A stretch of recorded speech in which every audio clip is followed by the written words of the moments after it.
Right. Hello, Australia. Yeah. Well, England, that's what I should be saying. How you doing, man? You good? Yeah, good. Crazy times, but yeah, doing good, man. Doing really good. Decent. 'Cause I'm trying to think when the last time you were up here. It must be about a year ago now, mustn't it? It was the time I saw you actually. It was January last year, just Yeah. before COVID, because I was Yeah. actually just back with my girlfriend. We booked to come back, and then Mm. yeah, I saw you because you worked at a tailor's, wasn't it? Yeah. The suit Yeah. place So in Oracle. yeah. Yeah. Hmm. Are you still there? Well, physically not, but yeah. Yeah. See, that was the last time I saw you. Time before that was your house in Caversham, I Oh believe. shit! Yeah, that would have One been. of one of the one of the infamous house parties, I think. Yeah. But yeah, I think that was the last time I saw you. So that last one was 2016. Fuck me. Yeah. Yeah, and that was I reckon that was about the time because my mate came with me, He did. and Yeah. I Yeah. remember we slept in your mum and dad's bed. Yeah. Yeah, that was weird. Yeah. But no, it was those were better times, I think. But yeah, it's crazy to Well, think when you think back on it now. It's mad. simpler for sure. Yeah, I mean there was a lot less pressure on any of us for anything, really, wasn't it? Yeah, well, I think about now. I'm 25 now, so I'm Mm. feeling I'm getting on a bit now. But I think back then, what was it? We were 20, 19, 20, around those So, ages there. so that exact party would have been my 21st birthday. So yeah. You know what I mean? And you think back to what you worried about when you were 21 Oh mate. compared to what you worry about now. Like I think I've got to make sure I pay my rent, make sure I pay electric bills, gas Yeah. bill, water bill, all this sort of shit. So it's crazy times. Matured me, but definitely mad times. But what's been going on with you? What's been the go in England? Because I'm not there anymore. So it's Yeah. Well, for us, I mean, we had a lockdown in November, and they were like, "Cool, we're going to do this. Do 4 weeks. Everyone stay at home so we can have Christmas." We were like, "Fine, no worries. Nothing ever happens in November anyway." yeah. Then I physically went back to work beginning of December, and then like the 18th, Mm. they were like, "Oh yeah, we're going to shut down again," and we were like, "You cunts." Because it was Yeah. like, what was the point in that? Because you've shut down, you've opened up back in December, and then, but it's the shit part of December where nothing happens, and then the part where people want to do shit, you're like, nah, you're not allowed to leave your house, and you're like, Yeah. Because what's so that? What's that really been like for you though? Like sort of because here we went into a lockdown. I reckon it was April. I can't think it was about 2 months. I think it was 2 months lockdown, and it was one of those ones because it's weird here. Australia has its prime minister. So Scott Morrison is the prime minister who governs Australia essentially, but Australia's so big, so you have premiers for different states. So you have Western Australia, South Australia, Northern Territory, the ACT and New South Wales. So our premiers, he literally just said, we're shutting the borders internationally and locally. So if you lived in South Australia, you actually couldn't even get into Western Australia. wow. So we were literally cut off from not only the rest of the world, but the rest of Australia. And we did that for 2 months. And, we didn't have a local COVID case for 10 months running. Fuck. So we didn't have any COVID for 10 months. So Shit. only until recently. Only we had one local case recently, and then we went back into a 5-day lockdown, did like 40,000 tests on people, so you could just go and get it done, and no new cases. So we had one guy, because we've been doing hotel quarantine for a long time here. So we've been doing it since the beginning, pretty much. Yeah. And he got it. He's a security guard in hotel quarantine, and that's how he's got it essentially. And luckily he didn't transmit it to anyone in the community. So yeah, we've been doing that. We did that for 2 months in April last year, and it worked. Which then meant, when we got to June, July, we were sort of going back to normal again. But we were doing sports, gyms were opening, work wasn't restricted. Luckily for me, I was still working. I mean, everyone else was off work, and I was still at work. But mentally, it was good. I found it really beneficial because some people just sat at home doing nothing. Yeah, I'm still in the routine of going to work, seeing my friends every day. So that 2 months gave us 10 months of freedom essentially, that's what it did for Yeah. us. But Yeah.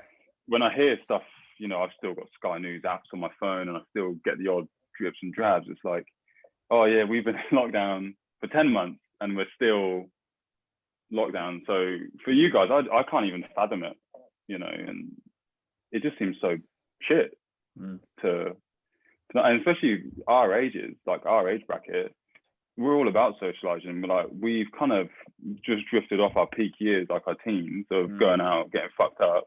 And now it's like we're losing more time essentially just to benefit that. So yeah, I can only imagine how tough it is, really and truly. It's weird more than anything. I think because I was trying to work it out like to begin with, because I've got a couple of mates who are in the NHS. So 2 are here in Reading and 1's in Southampton. Yeah.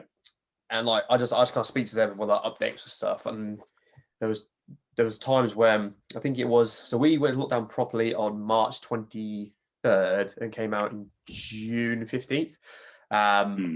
And I knew we were coming out June time, because my mates here were like beginning of June, they were like, we haven't had cases in weeks. So I was like, okay, that's cool. But I had a friend in Southampton and she was still like, no, we're still absolutely rammed. We're still crazy. So I think, I don't think it's as cut and dry as like by country. I think more than anything, I think it's density, because while Reading is a decent sized town, it can't hold a candle to Southampton. Southampton's fucking huge. Nah. It's a big difference. Yeah, and I think that's also where you guys have the advantage, because you've got a high population of people, but it's over such a fucking huge surface area. Huge area. Yeah, it's ridiculous. Like I remember I used to live in like the country sort of area in Kalgoorlie, and the closest city was Perth, right? Wow. Perth is 685 kilometers away. Fuck. So it's like, like Perth's the closest city, but it's 680 kilometers one way. Like literally, I can't even explain it. The road is like gun barrel straight. No. You just drive straight, and it's just straight. You go through town after town, like you blink and you've missed it. And it's like, wow. You go through Southern Cross and you're like, oh, that was literally a minute. You go from doing 110 Ks to 70, 30 seconds later, you're doing 110 again. Wow. And yeah, that is nuts. Yeah. When people say, oh yeah, Australia's so sparse, when you say the numbers and you're like, oh yeah, I used to live here, 700 kilometers away in one literal straight line, and people are like, fuck, man, like that is sparse. That is really sparse. And that's the next closest city. Yeah, that's mental. You know what I mean? Like, it's mad. But yeah, go on. What were you saying about like the lockdown and? Yeah, I mean, I think so. It's that. I think it's more. I don't even know if political is the right word, because it's just overall. Because we had, because our election was last year, so that doesn't really count. Overall, it was sorry, I say last year. It was 2019. So overall, there hasn't really been like a political run in 2020, not like there was in America. So you had all of that. How they handled it is entirely down to politics. What I was thinking here is just incompetence and people just arguing over random shit and getting caught having to redo the rhetoric of one life is too many kind of crap, and you're like, yeah, but no one says that about alcoholism or the cigarette industry. You're like, what's going on? Do you feel like there's a light at the end of the tunnel with it though, like in the situation that you guys are in now? I hope so. When you got the vaccine shit coming out, people are obviously it's eldest first. Is that how they're running it? Are they? Is it the elderly are going first and then? Because on one hand it makes sense because they're the most vulnerable, but equally it means they die from it. People will be like, oh no, they're just old. That side of it, but we'll see what happens. That's nuts. Do you reckon there's been a lot of kind of fear, not sort of fear mongering in a way with COVID? Like, you look at the stats. And I remember there was a photo the other day, New Zealand have had, at the time, there was 25 deaths from COVID in New Zealand, right? Yeah. England were 100 and something thousand deaths. Do you reckon in the beginning, we'll say like 6 months ago, they were using COVID to scare people into getting into doing what needed to be done, in the sense of, these are the restrictions, you need to do them. But, if it's like, oh, people aren't doing it, maybe we'll scare them with numbers and we'll say, oh, we've had X amount of deaths, like you could be one of them. Do you reckon there was a bit of that in England? Especially with media and newspapers. Definitely, mate. I mean, hang on, let me give you an actual number from now. Hang on, because I've got a specific website I go to for all this. Okay, so we didn't really have it, because with the numbers are so low. It's like, well, nothing's to really be scared of. You know what I mean? Yeah. Well, with first of all, that 100,000. I mean, according to this thing, 100,000 deaths is a lie. Oh no, sorry. Go back up. It's 100. My apologies. 117,000 dead. Okay.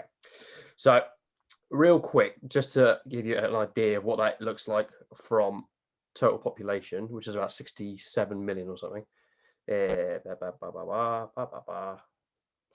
That's not even 0.2%. All right. Yeah. Yeah. Okay. I'm gonna say again. As the total deaths in this country is not even 0.2% of the whole fucking population. So it doesn't even seem like much of really, isn't it? I'm of the opinion that when this first started coming out, there was, before this would have been like January, February time. The things I've been listening to from like doctors and stuff like that, they were saying people need to calm the fuck down, because it is essentially a flu, but it's getting all of its attention because different countries and politicians are trying to do a big dick competition by who is more virtuous and cares more about human life. So that's where all the media shit went in, and people being scared, and politics being like, oh, we're going to shut everything down straight away and no one can leave the house because we care about people's lives and stuff. And you're like, yeah, but no one gave a shit about this. No one did this for Ebola, AIDS, swine flu, H1N1. None of this happened. And I can only think it's happening now because there's such a huge prevalence and easier access to media, because you've got so much more social media, and because, I mean, every fucking morning I get these bullshit Apple news stories, which they're all nonsense. Yeah. I'm like, I don't need any of this thing. But you had this a year ago, and people just getting updates of all this shit every single day. So yeah, in a long way of answering your question, yes, they're scaring people, but I don't think it's from like certainly to begin with, I don't think it was from a place of like, oh, we need to do this because it's to be protective. I think it's to do it because it just makes them fucking money. It's fucking clickbait. People click on shit that's scary. Yeah, it's almost sad in a way, isn't it, that our own governments are kind of grabbing our attention through our phones, because they know the younger generation and the younger generation and the older, they're just going to look at it and go, oh my god, and it's just hearsay. It's just all bullshit. It's like, oh, when we had the one case here, the amount of bollocks you hear, it's like, oh, there's been 30 cases in Scarborough. There's been, oh my God, did you hear about the 20 cases in such and such? The Premier of WA isn't going to force us into a lockdown and say every day, because he had a press conference every single day. So it's not like it was, he himself was announcing how many cases we had, how many tests we did. Nice. So it's more personal. Yeah, you know what I mean? It's more like it's coming from the horse's mouth. He is saying it, and he say every day, no new cases, no new cases. We've done this amount of tests, no new cases, and it's just the bullshit. And it's like people create clickbait by posting shit. Yeah, and I 100% agree with you. Like here, it's not newspapers; it's actual people that are going, "Oh my God, there's fucking 400 cases in like North Perth." No, there isn't. And sometimes I think the biggest problem with this COVID thing is actual education, people knowing what is what. And I remember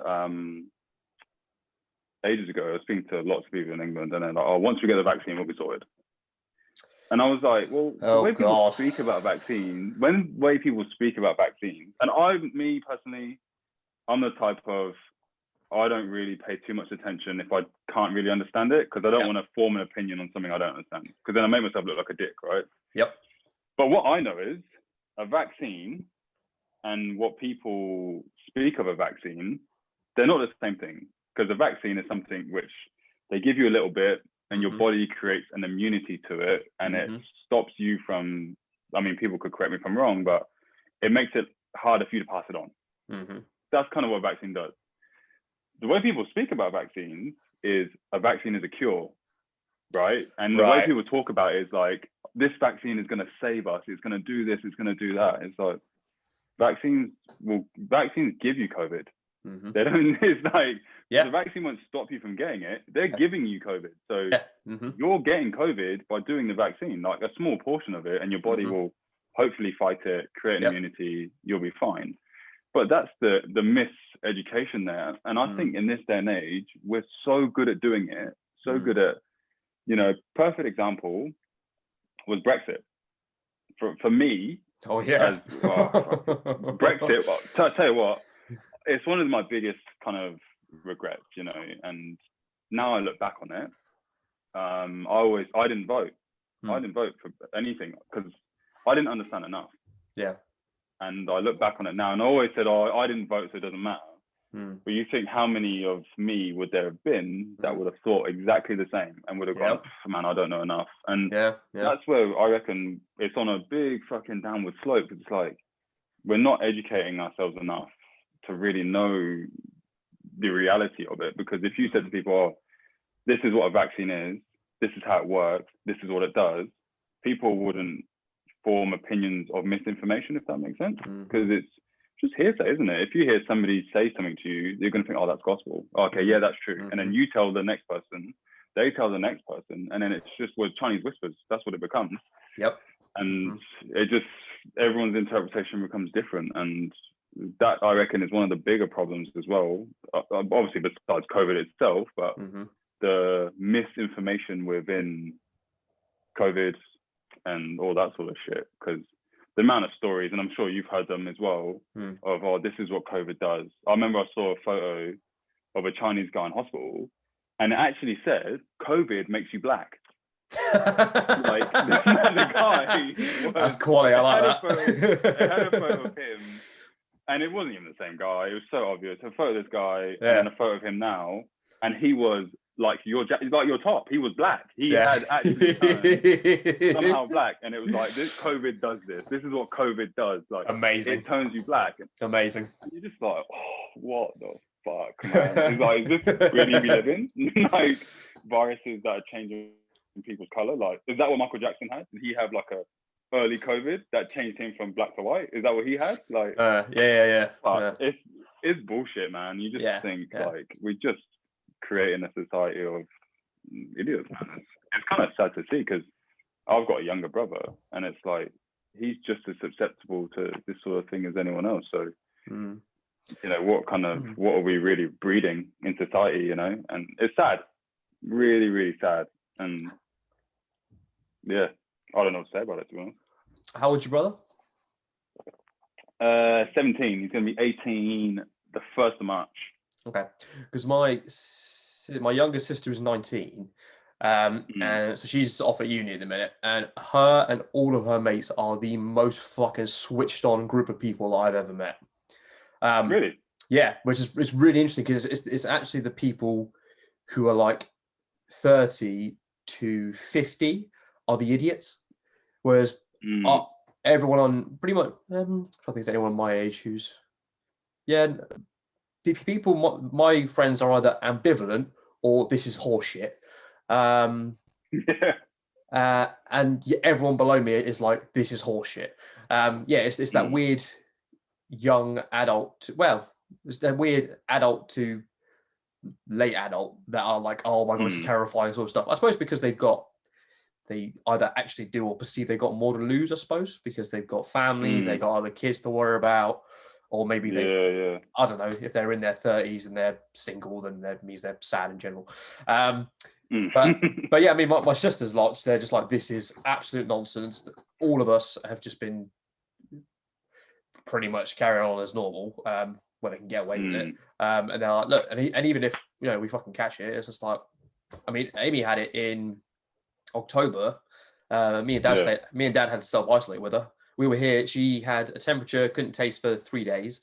Me and Dad were because the guidelines is like, oh, we got to confine her to a room and she has one bathroom and that's it. And we were like, fuck that for 2 weeks. So we just all walked around the house together, and me and Dad, nothing, absolutely nothing.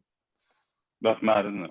Nothing. And I think that's the most fucking nefarious thing about this, is that it hits everyone so differently. You've got some symptoms that are pretty much universal, but the actual like long-term effects are, I don't know, if you've got a 10-sided dice, roll it, let's see what happens. Yeah, I think that's the crazy thing as well. I think, and that's where I feel like the sort of the fake news stems from, because it's from the sounds of it, it's just not consistent. It's not there's not like, it's not, with AIDS, you know what you're getting. Yeah. It's just going to do this, and it's going to be a long process. Yeah. With COVID, it's like, some people I've known have had it, and it's like, fuck man, I had it and I didn't, literally nothing, like normal for 2 weeks, tested again, I'm good. Some people a week, then the second week, then they're fucked. And others, it's instant bang, like it's very much straight away. So, but the problem is that I remember I was sick probably about 2 months ago. It was I just didn't feel good. And then it was one of those ones, if you feel sick, go get tested for COVID, and went there. And lady swabbed me. She goes, your symptoms are COVID. Like, I had the headache, runny nose, sore throat, like just the usual shit, just fatigued. And I said, oh, what do you reckon? And she goes, oh, it's probably this thing called RSV. And I was like, what's that? And then she goes, it's very, very similar to COVID. Very similar, almost like spitting image of it. But the different factor is it's very dangerous for kids. So she said, if you've got kids, you can't go, she's like, you cannot go home right now, because if kids get it, they're more so susceptible than COVID. And I was like, so RSV, you're saying it's very the same as COVID, but different. And she's like, yeah. So I said, so it's COVID then? And she's like, yeah, no, like it's different, but it's not. And I was like, it sounds the same. Like you're saying one differing factor is kids are more susceptible. That's the only thing you're saying is different. That's literally, you're saying kids are more susceptible. So I was like, so how is that different to COVID? Because COVID is killing kids and old people. Well, it's not really killing kids. No, like I know there's been people that kids have got it, but COVID, I just think it was the older people are more susceptible, and then it's got to the point now where it's just anyone and everyone now. So it's like, to me, it was like, I don't really get it. Like, I mean, I don't know if I was being stupid, and I was thinking, well, RSV sounds like COVID, but it's just more prevalent in kids. It's more dangerous than for kids. But it's like, well, and that's where I feel like, I don't know if she was just telling me you don't have COVID. But then I got my test, and then it said you're not testing positive. So I was like, okay, fine, $130 lighter, and there we go. Because here you have to pay for some healthcare. Oof. It's not there's no NHS here, so you something called Medicare, where you claim it back.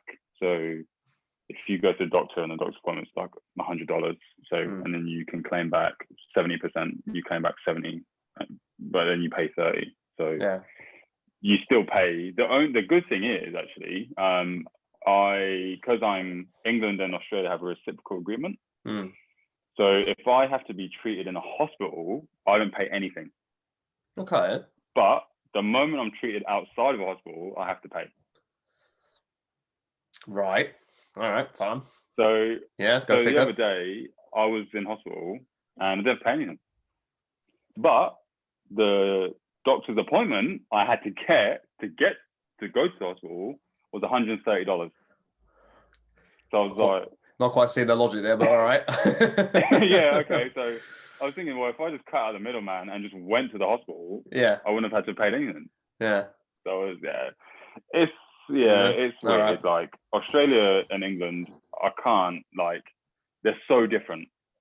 So different. The way things are here, they're not comparable. And in a way, I think it's good. Like, I love it here, man. Australia's so good. Like, it's a different lifestyle. Like, it's like, or it's like England with better weather and everyone's chilled. Everyone's smoking marijuana all day, every day. That's what it's like. That's what marijuana you need, man. Just in the air. Beautiful. Like, Everyone's just like, permanently chill. Yeah, like the cars don't like emit emissions. It's just weed. It's just like THC. it's just like around Australia. Like everyone's just so chill. Like there's no, and the saying "no drama." That's literal. That's like one of the 10 commandments here. No drama, man. Like there's never a rush. There's never a rush to do anything. Like there's nothing. It's like there's no drama, man. Like whatever. Like it's so laid back. But I think for me, like when I first moved here, it was just meant to be 6 months, and then I was going to come back. So, it has pros and cons. Sort of what I'm alluding to, like, you know, you're away from friends and family, or like, you know, or it's at the minute it's 365 days of the year because you can't come back, and you miss everything. You like friends are having kids, friends are getting married, and I'm here, so it's really tough, really tough. Like my nan passed away not last year, the year before, and I was here. Luckily, I could have come back. I came back, for it, but you miss everything. And I think before that, I hadn't seen her for a year, so it's, you know, it doesn't quite hit you until you go back because you're so sort of disconnected from everything. You're like, I was upset when my mum called me, but it was like you kind of just go about it normally. You just everything becomes normal then. So there's definitely pros and cons to it, and I thought it was just going to be all uphill, you know, but Australia's been the biggest roller coaster ride, hands down. Like it's had fucking great highs and really low lows, so it's been really good. But I think especially with COVID, it's been really testing because there's been so many times I just thought, fuck this, man, I just want to go home. Like I just want to be with my friends and family because, you know, you see, like, you speak to people and they're just like, oh man, it's so hard, it's so rough, and it's this, and, you know, mentally I'm really struggling, and, you know, you just be like, I just want to come back to England, I just want to give you a hug to make sure like you're all right. And it's really difficult, and I think I'm not the only one, you know, I'm sure maybe even yourself at stages, it's been tough, but Australia's, it's been really good and it's been really bad all at the same time. So I'd say to anyone, move out here, but just expect the lows and the highs. So yeah, it's a funny one. And I think as well, you just don't expect it. You think you're young and you think, oh, I can just do whatever, man. Like I can make friends really easily. No, like I struggled now. I still struggle now. Like I don't know what it is. I think, you know, I underestimated it a lot. Really and truly did. Like underestimated how hard it would be. And I think because of that, it hurt. It's harder more. It's even harder. It's even more hard. Like just trying to navigate Australia and the differences. And you catch yourself all the time. Like, oh, in England it's like this, but then they just go, you're not in England. So it's really tough. Really, really tough. But I love it all the same. Yeah, I think wouldn't change it. Well, I mean, mate, Australia, I haven't been there for 15 years, so it's just been bloody ages since I was there. But where did you go? So my family, so my dad's family, like his uncles and all them lot, they moved from Sri Lanka to Australia, so they're in Melbourne, Sydney, and Brisbane. Oh yeah. So they're all split up and down the coast. So we just popped from house to house for 3 weeks, which was awesome. It was really cool. Yeah, that was good, man. Yeah, I fucking loved it, mate. We came in August, so it was perfect for us. But we made the mistake of doing a stopover in Singapore. We were there for 3 days. We're like, this is paradise. We fly down to Melbourne in August, where they're like, just like freezing as we get off the plane. We're like, what the fuck? Is this supposed to go to Australia? They're like, yeah, welcome to winter. We're like, got you. It does get cold in Australia. People think it doesn't, but yeah. Oh, it really does, man. I found out the hard way. You're like, okay, so we need to buy jeans. All right, cool. Yeah, but no, I don't think this is what's bullshit about it, is that you say it's hard for you being away, but to do what you want by, you know, hugging your family and your friends, you fly all the way over here, you have to stand at the end of the fucking end of the road so you can talk to them, you know. Like you come all this way Yeah. to still not be able to fucking hug them. So Yeah, and that's kind of the thing as well. It's, as much as I want to do it, I wouldn't be able to do it anyway.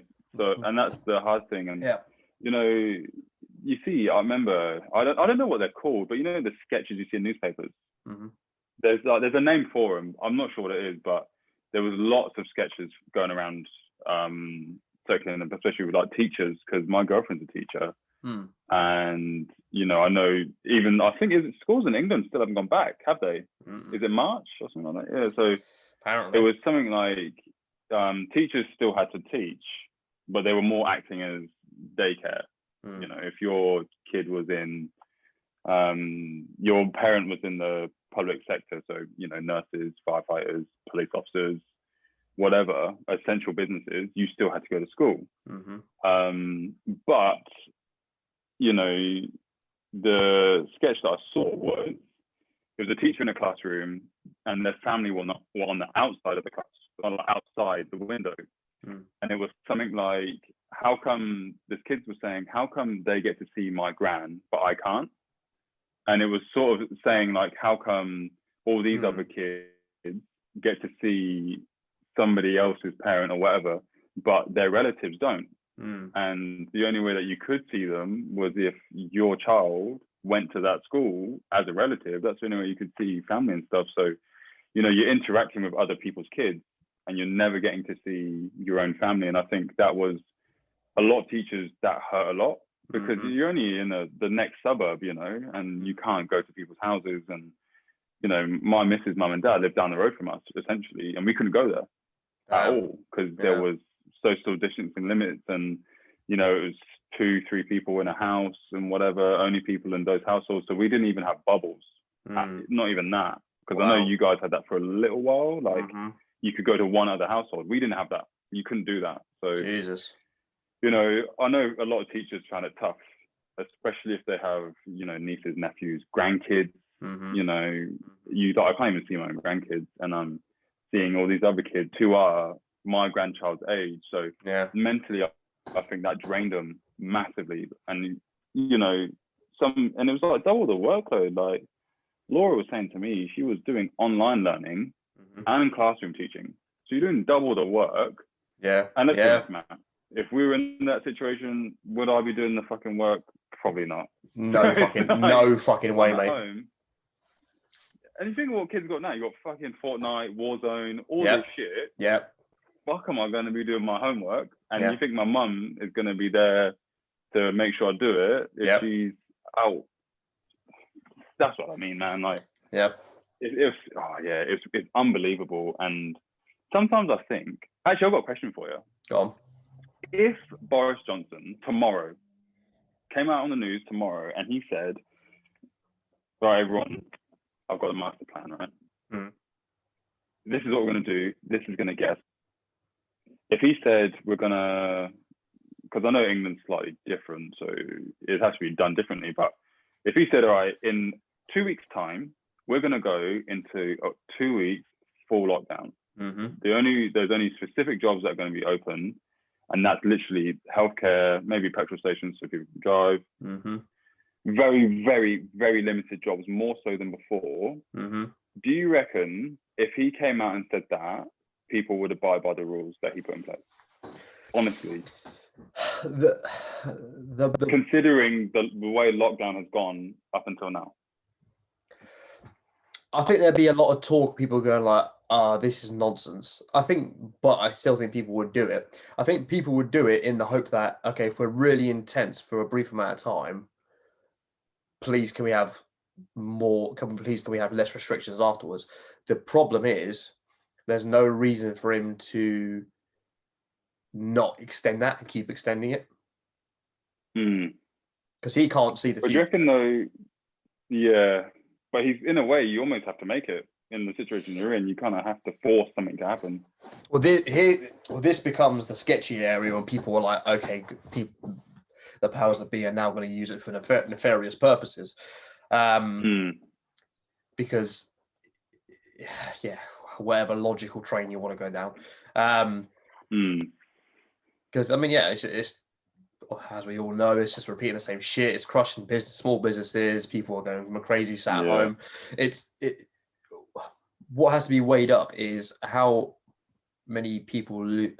It's the loss of life directly from this, and then the loss of life indirectly from this. So from people losing their businesses, from people's suicide, from industry shutting down, from jobs being lost. I mean, Debenhams as an entity is gone. Top Man gone. Really? Yeah, gone. Top Man's gone. The Arcadia Group is gone. You're like, House of Fraser's pretty much gone. You're like, Jesus Christ, these are heavy hitters, and they're going. And you're like, fuck. And whether this, I mean, arguably they were going down the toilet anyway. So arguably this is just, instead of a slow death, it's been a quick execution. But still, it's sudden as opposed to gradual redundancies where it gives people opportunities to find jobs in other sectors. But now those sectors aren't necessarily there anymore. So you're like, fuck. I mean, I don't know. I'm extremely fortunate in the fact that I obviously still with my folks. I'm on furlough, and so I'm all good. It's so for every statistical variable, I'm in a very good position. It's just trying to find a way to find meaning out of the time now, as opposed to just being in this weird limbo sort of stage. Yeah, I know a lot of people have, they found new skills, which is, I think that's really, really good. Like, I think lockdown is what you make it.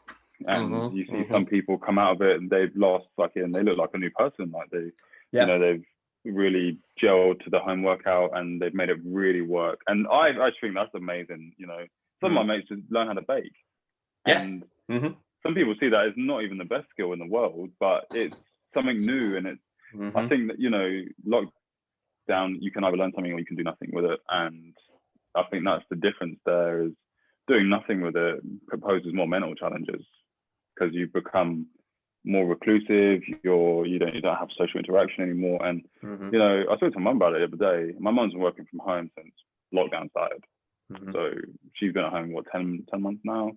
And she just said to me, do you know what I miss just the printer chat.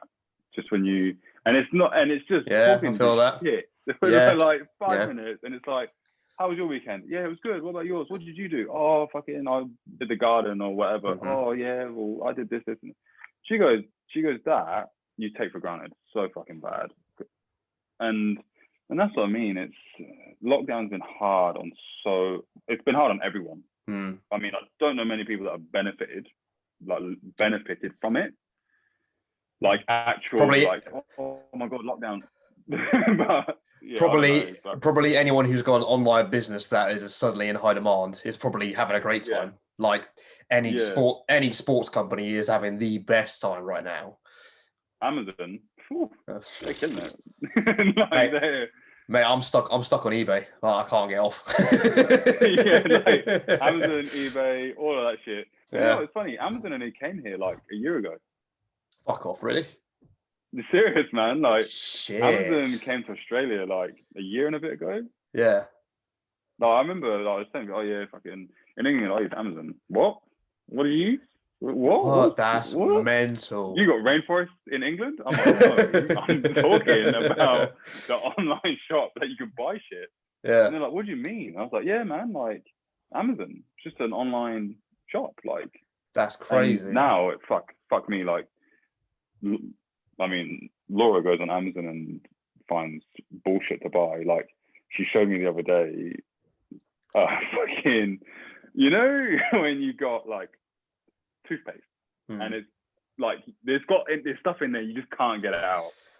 Oh yeah, I know where this is going. He found a contraption. Yeah. A contraption, right? Yeah. The fucking thing goes in and it pushes the toothpaste up the. Squeeze it down. And I was like, is this what we come to? Is this what my Amazon Prime is now being used for? This shit is like. Apparently. But that's what I mean, man. Like Amazon's done. Like you say, online businesses have fucking skyrocketed throughout this thing, and some people have made businesses in the midst of COVID, and they've absolutely done. Well, I mean, I started this in June, so there you go. Yeah, but so for you, what was like the catalyst for you that thought, I'm going to do this? I was speaking to actually it's the for the purposes of this, I'm not actually no, they've been here, so it's fine. I was speaking to Cager, and he was good old Tom. Yeah. So Tom is the reason that you and I know each other. So I was speaking to him, and at the time he just wasn't in a good place, and he was talking to me just like on the phone, like, look, I've kind of pulled myself back from most social media because it's just like it's just bullshit. It's not making me feel good because it's like the stuff that's on it is either people complaining about stuff or they're posting like false happiness. So he was like, fuck this. And I mean, he along with two other of my friends, he started growing shit in his garden. I was like, man, that's fucking awesome. And he's like a massive chili plant and stuff. But he was as like, long as he's growing not the illegal stuff. No. Yeah. Mate, we give it a year, it'll be legal here. No, it was a huge, it was a huge chili plant. It was sick. But yeah, he was just, look, I just feel like so disconnected because we're not allowed to see each other. It's so hard to talk, and even when you do talk with someone by text or some bullshit, and he's like, I just miss being like hanging out around people. And I just went, all right, cool. Here's the plan. So I've been listening to podcasts for like 3 years now, and I was looking around, like I've got microphones and shit lying around. So I was like, look, let's put this shit to good use. Just get my phone, get on a little stand, chuck it there, headphones, laptop, mate here and here. Let's talk, and it just gives. I've been able to give my peer group, who we'd normally all be in the same fucking room having the same conversation, they can now be part of the conversation whenever they want. Yeah, and that's really cool, man. That's really, really cool. Yeah, and I've had a few of the people I aim this at are my mates being like, look, this is awesome. I can actually, or they'll be like, oh, I want to talk about this with you, or like they call me about this, they text me about that, or whatever. And it's sick because people do feel, I feel like I'm actually still listening and still part of something, which is awesome. Which is that's the main reason I'm doing it. That's really cool, man. Like, that's like this is really good because, like, for me, like personally, I reckon,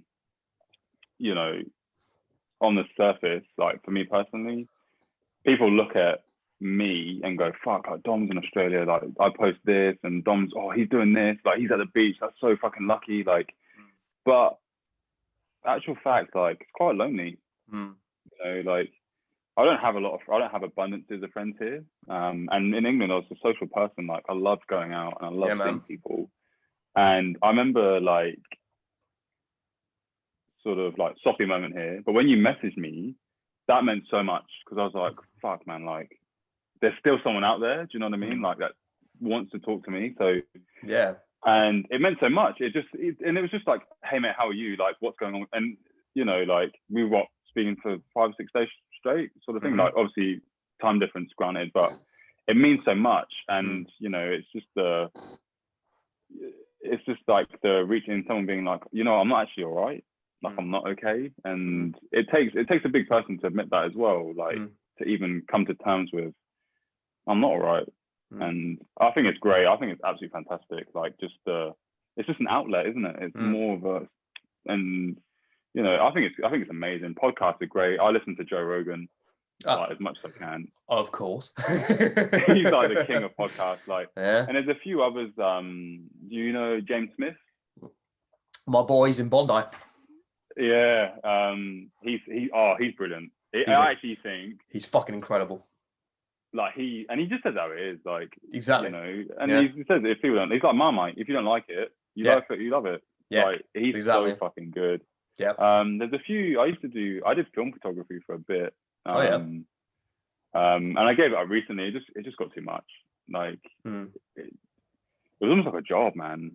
Like I was doing all this film stuff, and it was great because I was expanding my friendship circles. Like I was talking to people from all over the world, cool. And people in America, people in Russia, Japan, like even in Australia, like other parts of the world, and seeing lockdown photography, it was fantastic. It was amazing. But when you're posting photos every day and you're liking and you're sharing, and I was just like, fuck, man, it just got too much. And I was doing it like every single day from February last year, and then I stopped in November, and I was just like, I'd amassed a lot of followers, or I amassed like 1,500 followers in like 7 or 8 months. And to me, that was a lot. I was like, fuck, man, these fuckers who've got millions of followers, fuck knows how they do it, but it just got too much. And, you know, and I'll probably get back to it at some point, but I just need just a break, man. Like, it's got too much. But the podcast thing is amazing. I've listened to a few ones on photography, and it's so weird. Like, I was speaking to my mate about it the other day, and I was like, when I first saw nude photography, in my mind, that's porn. I was like, that's porn, man. Like, those are breasts. That's what I can see. Like, but I remember speaking to this guy, and his photography, me being naive, I thought, what the fuck, man? That's just a pair of tits. Like, that's a guy's ass or it, whatever. And I spoke to him, and I was just like, what inspires you? And what's your photography about? The answer I got back blew me off my feet, because he said that he feels that the human body is the greatest work of art and it's not appreciated enough. And I was like, elaborate on that. And he goes, something, I can't remember, it's like something to do with everyone's different, right? So he goes, it's like a canvas. He goes, everyone is a work of art and everyone looks different and you can't recreate it. And everyone's an individual and everyone's unique. And I was like, yeah, that's right. And he said, he's like, making people feel beautiful makes people, he's like, that's fulfillment and that's what people are made for. And I was like, so how does nude photography capture that? Because now I'm interested. You know, the scene out of Django, he's like, you had my attention and now I'm interested. I'm like, fuck, I'm interested now. I want to know more. And he just said, you know, he goes, to make somebody feel beautiful naked, because if someone said to me, Dom, take off all your clothes right now, I'd be like, you taking a piss? Like, I'm not doing that. But you get the t-shirt, that's all you're getting, mate. Do you know what I mean? Like, what you see is what you get. But to be able to do that, I was just like, man, like, that is fuck. Like, it's amazing. And I learned a lot. And that was like my lockdown, you know, my lockdown sort of skill I developed was photography, like doing photography, taking pictures of different things, learning the trade as such, and learning about film, because I don't do digital because it's just not for me. It's just not my muse. You know, I like doing film because film just has a timeless look to it, you know, and film is, once you take that photo, that's it. There's no do-over. You can't delete the photo. Once you've taken it, you've taken it. Once you develop it, you get what you get. And for me, it was like, I love that. There's no second chances. It's once you do it. And yeah, I just loved it, man. It was so good. And I learned a lot about myself, and it helped me keep occupied as well because of lockdown and COVID. Like, I could still go out and take photos. So yeah, it was good. It was fantastic. And plus, I learned a lot from different people. You know, you meet like-minded people and you learn a lot. And yeah, that's one thing I've tried to better myself on, is be a bit more open. Like, you know, I thought vegetarians were lesser people because they didn't eat meat, but now, I mean, you're not wrong. I'm not wrong, but I'll say but now I reckon I eat probably 3 vegetarian meals a week. Nice. Just switch that up, you know. And you know, absolutely. Fortunately for me, like, I'm back in the gym, and man, I feel so good sometimes. Like, you know, like, you just, other days you just have this, you're at the squat rack and you think, fuck me, I can't be bothered squatting this way. But days when I eat vegetarian food, I'm just fucking on a new level, man. Like, I just have so much more energy. I feel so good. I don't know what it is. I'm thinking about looking into it a little bit more. That's very interesting. I don't know what it is, but I just feel better. I feel more energized. I feel I can give that extra bit more. Because sometimes I take the gym I go to is really, really good. Someone like yourself would probably thrive in a gym like that. It's like semi-private in a way. Like, one guy, his name is Nathaniel Worthy, and he's fucking amazing. He's awesome. He's just the best, right? And it's not he's the best personal trainer. He's just the best person, if that makes sense. Like, he's just an all-round great bloke. And he writes a program for you. So if you say like I play volleyball now, you know, I don't really play cricket anymore. I play volleyball. Nice. And for me, it's all about jumping, power, like my shoulders, my legs, like my core.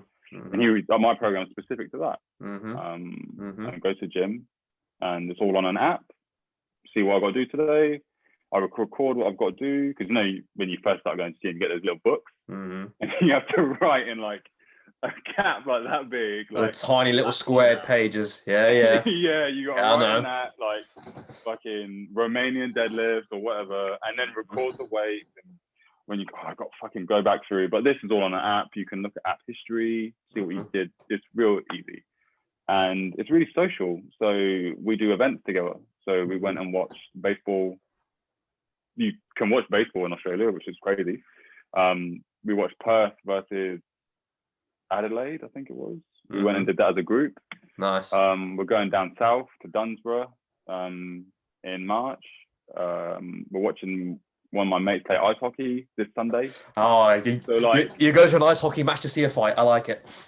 Yeah. And that's the thing, like, this is what we do, man. Like, that's the kind of gym environment I'm in, and it's so good. And quality. You know, it's so. And sometimes, like, the difference is like when I first started going to gym, I was 17, and you're so lost. It's so daunting. You know, some of the fuckers you see, these jacked guys, huge men, like men.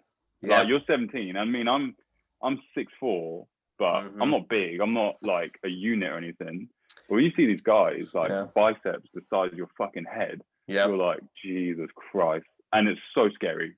So scary. And it's nice to, you know, be in a gym where there's guys lifting, you know, clean and jerking like fucking 150 easy. But they're really nice. They're really nice people, man. They're really nice. So, hey mate, how are you? Like, you know, what's going on? Like, and it's like, yeah, I'm good. Like, how are you? And it's so good. It's so social, and it's the best, man. You got to find the right gym as well. Like, I'm assuming you went to Pure as your first gym, right? Nah, the first gym I ever went to, right, was Fitness First. That was the first. Okay. Yeah. I don't know what it's called. Something different now, isn't it? Is it? It's 20. Wait. Which location was that one? That was the one next to Asda. It might be 24/7 now. Because it was called something. Was it called Simply Fitness at one point as well? And it was like yellow and black. Because Fitness First was like green, like fluorescent green. Yeah, they're always changing hands. I don't know. Yeah, that was the Fitness First, and then that was the first one I ever went to, and yeah, that was crazy, man. Like, that was, I thought, oh my god, look at these guys, man. Guys benching like 100 kilos. Like, I was like, fuck, like, yeah, big bench. And then you see like a video of like Hathor Bjornsson like deadlifting like fucking like, but dude, he's a 7-foot giant from fucking Iceland made out of bits of rock. All right, he doesn't count as a human being. He's an anomaly. That's what I say. He's an anomaly. Well, if you go to Iceland, I don't think he is. No, he's actually average height in Iceland. Like, he's just a normal man. He's short. Yeah. What was the first gym you went to? I went to Pure Gym, and I went with I think it was 4 of us. We went like twice a week, and then what was that? That was Pure Gym, one by Dawson. No, where was that? The one not the one in South in town centre. Yeah. So right by TGI's. Yeah. Oh, yeah. Yeah. So we went to that one, and that was a good laugh, because it was just the 4 of us messing around, but we'd like. It was healthy to go with them, not because we were competing against each other, but it's that exact environment you're talking about. You walk in at like we were 17, 18, and we walk in and there's just these fucking doors just walking around, and you're like, oh, we're gonna go on the rowing machine and not bother anyone, and you're like, fuck. But you know, some of the boys, I mean, they stuck in it for years. So I stopped going because different career. One of the guys stopped going because he went to uni, but 2 of the boys stayed there, and Alex, he was there for so long, he got up to a 250 deadlift. That's good, man. And a 180 squat, 150 bench, and you're just like, fuck. But he doesn't do it anymore, but he's like, what's the point? But he was gigantic. Like, his neck was bigger than his head at one point. Kurt Angle. Yeah, literally. Yeah. But then I stopped going to Pure and I went to the one I'm at now, which is the other side of town. Mate, it's night and day. Like it's an awesome gym because it's from the front, it doesn't look like much, but there's got like a basement, loads in the back. Trainers are they're all different shapes and sizes. Some are sprinters, some are runners, some are gymnasts, some are tanks, all really friendly. And even just the people going there, like I've had people spot me without me asking. I've helped other people out. There's some dude I was just talking to, and he just challenged me to a different pull-up competition. I was like, all right, let's do it. But it's just so chill, and everyone's just like really friendly. It's nice. It's the perfect environment for whatever you want to do. If you're benching, if you're squatting, spin class, or whatever, it's really good. That's Really good. Really good. Like I reckon in the last 5 years or 10 years, going to a gym has become more prevalent. I reckon it's become it's almost like fashionable to go to a gym now. Like. Hugely. And even gym wear, like just gym clothing, especially I think more so for women. Yeah. Like there's so many women I see like at the beach drinking coffee, wearing gym clothes, get in a car, drive home. Like it's just fashionable to look active in a way now. Like it's crazy. Yep. And I think if it gets people outdoors more, I think there's nothing wrong with that. Like I think we're in like a more active society, you know, like we're more active now. I mean, obesity is still fucking a problem, but we're more active now, which is good. You know, like we're as a society, we're so active, especially here as well, because the weather's so good all the time. Like today was about 35 degrees. So like, fuck you, man. Like, fuck you. Yeah. But you say that, right? You say fuck you, but it's not nice. It's not a nice heat all the time. Dude, that's too hot for me. 24, I'm good. 24, whew, that's winter, man. That's why do you think we went in your winter? I had a great time. Yeah, but even like the hottest day I've ever had, I remember I was playing cricket and it was 45. Oh, no time for that. But that's too hot. Like my shoes were actually you ever been outside? It's so hot, your feet are hot, like inside your shoes. Once. Do you know what I mean? Yeah. Maybe twice actually. But yeah. Fuck. But that's what I'm saying. Like that's how hot it can get. But you know, Australia's very active. It's a very active kind of country. Like there's sport all year. Especially, have you ever seen AFL, Aussie Rules Football? No. I reckon like when you get a chance, just watch it. Like it's the most confusing sport ever. And I remember I played it for a year, did it for just a season, and I just wanted a winter sport. I just wanted something to do because where I used to live, it was like a country town. There wasn't that much to do, but sport was the main focus. It was the main core of the community. So I thought, I'll play AFL for a year. Playing AFL was the first time I ever got knocked out, like cold. What the fuck? And like it's like rugby. Right? Yeah. Well, the ball can go in any direction. Okay, so rugby as it should be, you mean?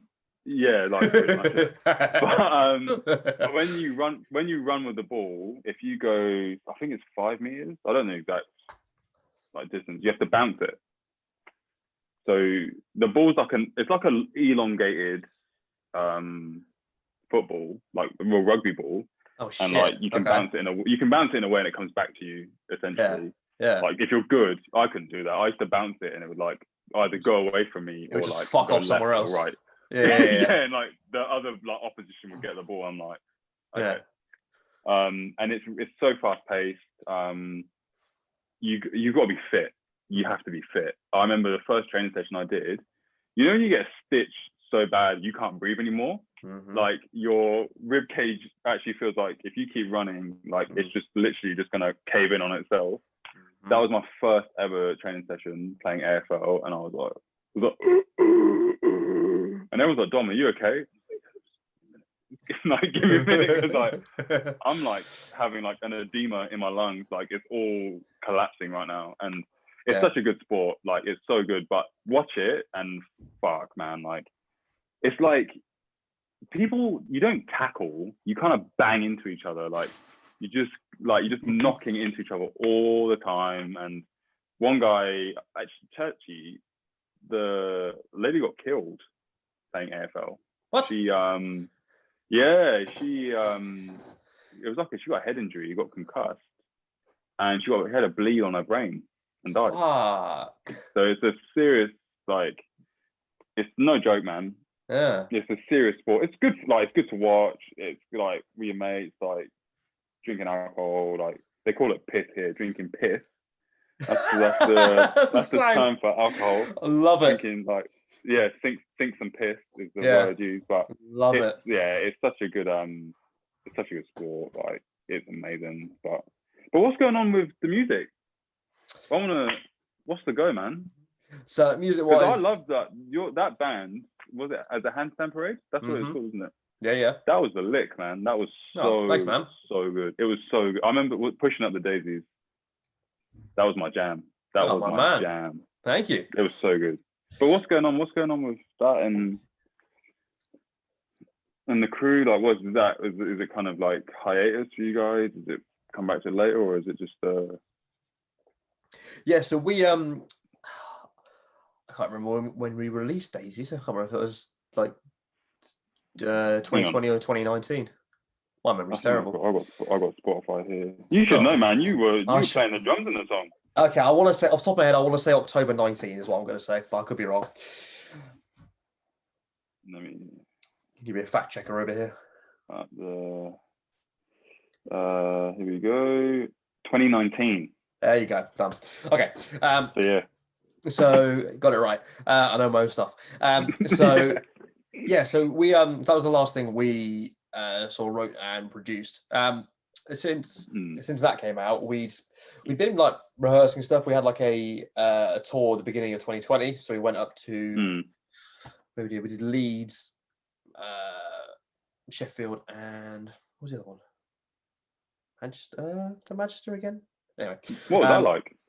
Oh, that was sick. It's basically a road trip with your mates, dicking around for a week, and you just play music every night. It's so much fun. Like heaven, essentially. Then. Everyone's dream job. Mate, it's so much fun. So that was our second one. Our first one was at the beginning. Was in May 2019. So we went away for 5 days. We did Sheffield, Leeds, Manchester. Then we did Liverpool Sound City Festival for 3 days. And we just dicked around for 3 days. It was so fucking fun. And then the week later we did Great Escape Festival in Brighton. Same thing, 3 days. Just access to. There was like this Spotify lounge, which is this massive Airbnb building that they just rented out, and they give you like a wristband, and they're just like, in you go, just do whatever you want, and you're just like, Spotify fucking looks after you. I'll tell you that. It was so cool. Oh, really? Yeah, it was real good. That's good, man. That's a good experience as well. Oh, it was amazing. But yeah, it's just a good laugh. But so beginning of 2020, we've been trying for months just to like create new stuff, and we'd hit like a creative wall. So we just started, look, let's draw a line under Handstand Parade as an entity, because it's this style of music, is this sort of genre. There's no real any point in like trying to redo the whole thing, because clearly we're not going anywhere in this mindset. So we'll do last few hometown gigs, go off with a bang, and just like draw a line under it all. And then what we did is we created this alternative project. And so we're like, look, we're going to have this as like a shared Dropbox account. If anyone gets any ideas, chuck it in there, tell the boys you've got it. Anyone can listen, and if they want to add something to it, they can. And we'll sort of have our own time to ourselves, and that's good though. Develop musically, see what we want to do, see what we like, practice our music, get better musicians. But it was good in that respect, because we sort of like we called a stop to it before we got really frustrated with ourselves and like lost all our friendship. I chat to them every single week. I see them. I did a podcast with Josh 3 days ago. I saw Andy a week before that. Shaq I'm talking to this weekend. So it's just, it's all good. We're just hanging out, just doing our stuff. It was good for me as well, because it gave me a opportunity to realize that I'm not in a headspace for music at the minute. So the three of them, they're doing the project, and I'm like, look, it's not for me at the minute. If you guys come to me and say, look, this is this is where we're at with it. We basically just need you to finish it off. And I was like, I said, look, if I'm going to be into it, I'll be into it. If not, then I won't. And they were like, it's all cool, man. No worries. No, that's brilliant. That's really good. Yeah. That's where we're at with it all. No, But that's real good, man. Yeah, but it's cool for me because I've got I haven't played drums in 3 months or whatever, but I have been teaching myself piano again. Oh, okay. Is that like kind of the next step for you, like learning like, because you saying before, speaking to you before, you said you knew how to play the piano already, but you just hadn't done it for a while type thing. So I had piano lessons from when I was 8 until I was 16, and I started drums when I was 12. So I can play both. Oh, okay. Drums better than piano, but I hadn't until 3 months ago. I hadn't played it properly for 7 years, 8 years, or whatever. So I'm just reteaching myself again, and fortunately, muscle memory is fucking beautiful. So I love it. Oh man, it's mate, isn't it? They're so good. And it's like a couple of weeks in, I'm like, okay, and we're back. All right, we're all good. Yeah. Yeah, it's good. No, it's that's really real good. It's real good, mate. So is music something you've always kind of like done in a way? Like, have you always been kind of like doing music and been kind of in tune with it, I suppose? Yeah, I mean, it's the same, maybe a little bit longer, but about the same sort of time frame that I've always been doing something physically. So I started piano at the same age I started judo. So yeah. Yeah. Oh no, that's really cool. I think like I always thought like, oh, I love how to learn how to do like mixes. I love to learn how to mix. Yep. And a friend of mine does. He showed me how to do it, and I've never seen something more complicated in my life, because he was like, he had it all right, and he even had a program. I don't know what the program's called, but it made it easier. And what it did is it actually showed the drop in each song. So if you wanted to like go from one to another, it basically had the frequency, and it would be like, this song drops here. Yeah. And the way his deck was set up is like he could, because like you have two turntables, but they're both playing music at the same time, and you have a dial which makes one louder, one less louder. One would keep resetting the song, so when the drop was perfect, you could bring it in. And he's mixing, right? And I'm just like, what the fuck? Like, he's like mixing stuff that you'd see like somebody like David Guetta just fucking blasting. Just, it was so good. And he said, try it. I literally picked 2 songs, and I reckon I stood there for like a minute, unable to do anything. I was like, I don't know what I'm doing. Like, there's all these buttons, and you see DJs flicking shit, and you're like, I don't know. Like, man, it was so complicated. Because I listened to, you ever heard of K Tronada, the artist? No. He he is my favorite artist, hands down. Out of all the like musicians I listen to, he is by far my favorite, because I'm a bit more of like a housey kind of like chill vibes. That's just what I'm interested in. And K Tronada, he's just insane. A friend of mine showed me his Montreal mix that he did. Oh man, it is like perfection. Like, so good. Like, he mixes his own songs, a few other artists as well. Man, he's such a good artist. And he recently released an album called Bubba last year, and a good segment of it, I think a good 4, 5, 6 songs, it's just one long like song. It just continues on and on and on. Wow. I don't know how he's done it, but like, if you listen to it just on like a speaker, because some speakers, they cut out just before the next song plays. Got you. If you listen to it so it plays like continuously, he's somehow done it, and he's amazing. He's so good. He's done stuff with like Craig David. Wow. Do you know Sid the Kid? Rings a bell. She's in the Internet, a group called the Internet. Yeah. She's with them. I'm trying to think who else has been on. I'm trying to think who else he's done stuff with. He's insane. Like, K Tronada is my favorite artist by far. Like, the first album I listened to was 5 or 6 years ago, called 99.9%. And oh my god, like, to me, he's on another level. Like, he's like the indie. I've listened, like, Australia's got a big indie scene here, like indie music. Have you ever heard of Mac DeMarco? Yep. He's like fucking dog bollocks over here. He's so good. Mm-hmm. Few other groups in Perth, like Shy Panther, they're another one. They've got a song called Good Bullet name. Time. That's a good name. Yeah, I'll send you some stuff. Like, yeah, mate. Like Bullet Time by Shy Panther is amazing. Obviously Tame Impala, he's from Perth. So Pendulum, Australian as well. Yeah, like there's so many, like the music scene here is really good. It's really diverse as well. There's a lot of kind of like indie meet electronic. There's a lot of crossovers. Yeah, that is Cayman Parker, yeah. Yeah, like that is like we're slowly catching on more and more and more so here. But like recently, I don't know about you, but I like to refer back to a lot of older music. Like I have moments, phases. Like, so for me, I love gangster rap. So go on, guys like Big Pun, Fat Joe, like DMX, like all those guys. Like for me, they were like so good. And rap music now, it's so different.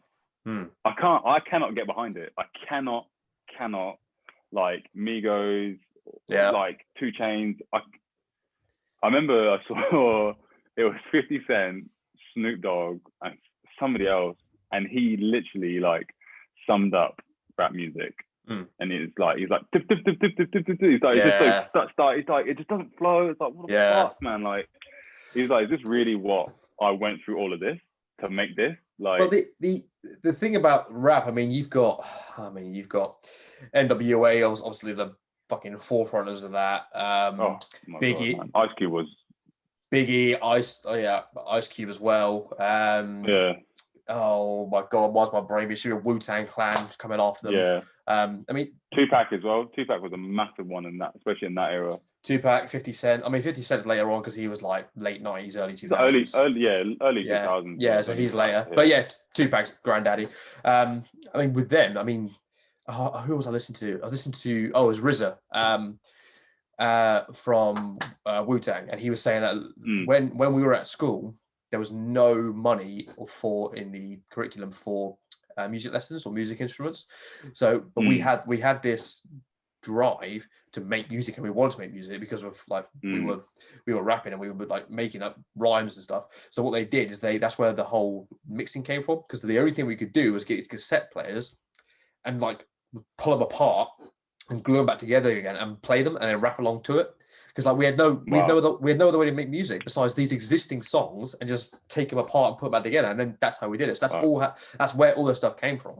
Same with NWA and Tupac. It came from this like primal like anger and frustration, and it's this deep well of emotion. Whereas now, it's all different shit. It's all for the wrong reasons. It's all coming in because you're gonna be a rapper because it's cool. You get all these music videos with these ridiculously attractive people and money and gold teeth and chains and cars and houses. All of those are of course either props or rented. And you're like, so no wonder they're like, what the fuck is this? Because there's nothing behind it. Eminem, again, the dude crawled up from the gutter, and he's still trying to make the same fucking music, which he needs to stop. But he came from a place of like desperation and pain, because he was like, I can't live like this. I'm gonna make myself better and talk about my struggle and all. And I'm a piece of shit. And what, you know? Whereas now, obviously, there's still struggle, there's still racism, there's still that shit, but it's not the same. It's not the same sort of having to claw your way up by your fingertips, you know? Yeah, that's another topic in itself, man. Like, to talk about that for 2020, fuck me, it hit all the buttons, didn't it? Yeah, 2020 hit for every, the don't push the red button. 2020 just fucking went and just pressed it all at once. 2020 was an interesting year, and I think as well, like, whenever it's so strange, and Laura would probably vouch for me heavily on this. Every time we went back, the first thing, Dom, I haven't seen you in ages. Where have you been? I've been in Australia. Now everyone goes, aren't Australians racist? That's the very first thing that they say, right? What? Everyone just goes, aren't Australians racist? And I was like, okay, racism's everywhere. Yeah. Like English people are racist. Yeah. Americans are racist. Yeah. Africans everyone's racist, right? Yeah. But I said it's different, because here it's more humor. Mm. So, you know, so for us, you know, when there was TV shows like Only Fools and Horses, Love Thy Neighbor, all that sort of stuff years and years ago in the UK, that wasn't really, I don't know if I'm right or wrong in saying this, but I don't think it was really a thing here. So it's almost like they're getting, like they're 20, 30 years behind us in England. Yep. So what they find funny now, we found funny so many years ago. So it's almost like it's quite slow in a way, which is no problem with that, because humor is humor at the end of the day. But what they find funny now is what we found funny maybe 20, 30, 40 years ago, and it was more socially acceptable. So, you know, when you, like, put into retrospect for you, my first training session for the club I was playing for in Kalgoorlie, there was another Dom. He was called Dom W and I was called Dom B. My initials are Dom B anyway. So I thought, yeah, cool. But that wasn't for Dom Boyce, that was for Dom Black. And he was Dom White. Oh, he is white. So for me, I was a bit like, right, okay. Like all my close mates call me Boyce, so it's like, could you not call me that? Like whatever. So yeah, I was like, all right, cool. Over here, not anymore because it's changed. They have a cheese called coon cheese. Coon cheese, yeah. That's not because of any. The guy, his name was something coon, so that's why it was called that. You know. Yeah. So there's lots of things that, you know, there's a constant, you know, uphill battle in Australia between Indigenous people here and, you know, the white Australian community. It's a constant thing here. I cannot understand it myself because it's very different. It's really, really different. And I remember it's really hard to explain. Like, you kind of have to see it to really understand it. Like, I don't think there's anything that I could say that could do the situation any justice in explaining it. I reckon no matter how I explain it, it just would be doing it more damage than good. Right. Because I can't explain it. It's so different. It's what do you mean? Backwards. What are you trying to say? So what example? Give me an example. So for me, living in Kalgoorlie, it's got a fair Aboriginal population. Right. So there's an Indigenous community there, 100%. But they live in poverty. They homeless. They live out in the sticks still. They live in camps, which, you know, there's just housing. You know how we've got council housing in the UK? It's kind of like, it's called like Homes West here. So it's homing accommodation, which has been built for them and they live there. But, you know, for me, I just think that the way of life for the Western world it's just not for them. You know, if you look at the way that they are, that they are as a community and their identity, you know, they're people who love living out in the bush. You know, they have, you know, how we have the pub walkabout. That's a thing for them. Like, that's an actual thing. Like, they go out on walkabout, you know, and I know very little about it. Laura's explained it to me. You know, if there's a death in the family, they'll go and walk about for, you know, could be a month or whatever. Wow. And that's just almost like, and do you know what I mean? And when I first heard that, I thought, like, fucking the place in England, that's a watering hole, essentially. It's just where you drink and get fucking pissed.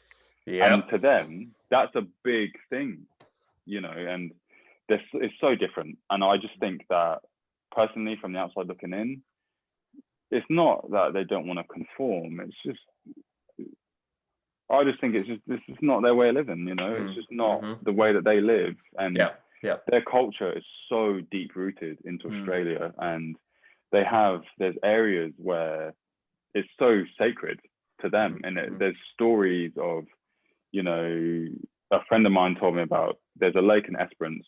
There used to be a lake in Esperance that was pink, and it was to do with like the salt, it turned the water pink or whatever. But there's a story of how there was a giant serpent and it got killed, and that's why the water's pink. And you've got to think, to me and you, it's just like, well, the water's pink because of salt and whatever, sulfur and all that. But to them, that holds gravitas, it holds heritage, and it holds meaning. So, and I think it's Ayers Rock. You can't climb it anymore. In Northern, you cannot climb it at all anymore.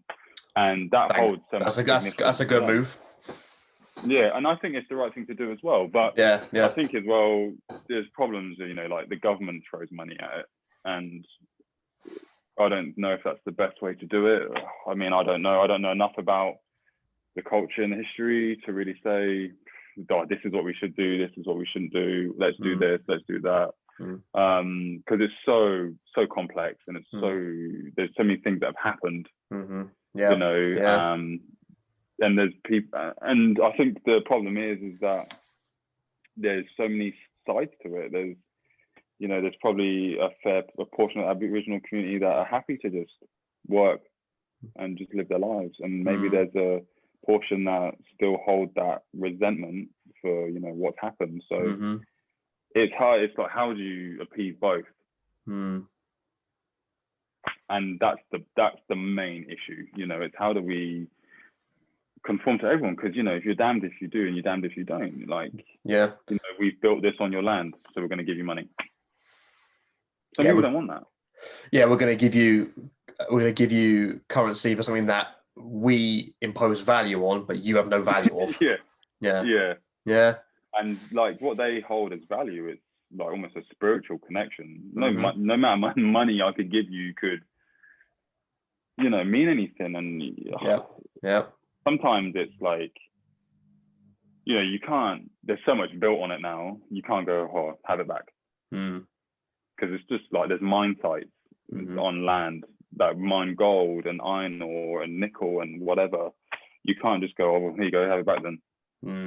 And we've like desecrated it by mining it and drilling into the ground and whatever. So personally, Matt, I don't know.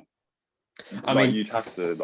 It's very complicated. But boomerangs, do you know what they're for? No. A boomerang is a hunting tool. Fuck off, really? So you think of the concept, you throw it and it comes back. So if you're hunting a kangaroo or whatever, you throw it, and if you miss, the boomerang comes back. So if you throw it hard enough and it hits something in the head, it knocks them unconscious, and then you kill it and whatever. Yeah. I didn't know that until I moved here. Yeah. So I didn't find out. I met a guy I bought a boomerang from. I've never thrown it because I don't want to throw it and it doesn't come back. So apparently there's a technique to it. So I know what happened. I'll throw it and it'll go miles away and I'll never get it back. So I was like, probably just gonna miles away. Yeah, well, these things fly, man. Like, all right. The wind catches it, these things go. So fair enough. I was like, okay, like he's educating me on it. And to me, I was like, do you know what's strange? Is the concept of it all, like a boomerang, and they're like the dot paintings. Have you ever seen those? The Aboriginal dot paintings? You've probably seen it's like a circle, like circles within circles within circles. And they have them on the boomerang, right? Yeah, they do. Yeah, I think so. Yeah, you get them on big canvases. Yeah, so that's a big part of their culture as well. And it's like, to me, it's almost like the government use it as a way to make money. What do you mean? So instead of educating people and being like, this is what a boomerang is, this is what it's for, the dot painting significance, this is what it means, this, and this. It's just like, you come out of Perth Airport, you go through duty free, they've got Uggs, because they're Australian, it's an Australian thing. They've got boomerangs, they've got dot paintings, they've got didgeridoos, they've got all these things. But there's like, buy it. He's like, oh, okay, well, what's it for? Well, I don't know. Just a hunting tool, I suppose. Like, that's it. And it's like they're using their culture to make money in a way. And for me, it's like, it's a little bit fucked up, don't you think? Like, does the proceeds go towards them? What, the company or the Aboriginals? Like, that's what I mean. Like, I just feel like saying, oh, if I buy this boomerang, does 50% of it go to Aboriginal wellness programs? Oh no, it just goes to the company that sold it. So it's kind of like, does the money go back into the community, and does it go back to helping them? So, and the top and bottom of it is, the people that colonized Australia have made this bed, and they have to sleep in it now because, giving them alcohol and drugs and all this sort of shit, they didn't have that here. So it's like, you've given them the fuel to make a fire that will probably never be put out.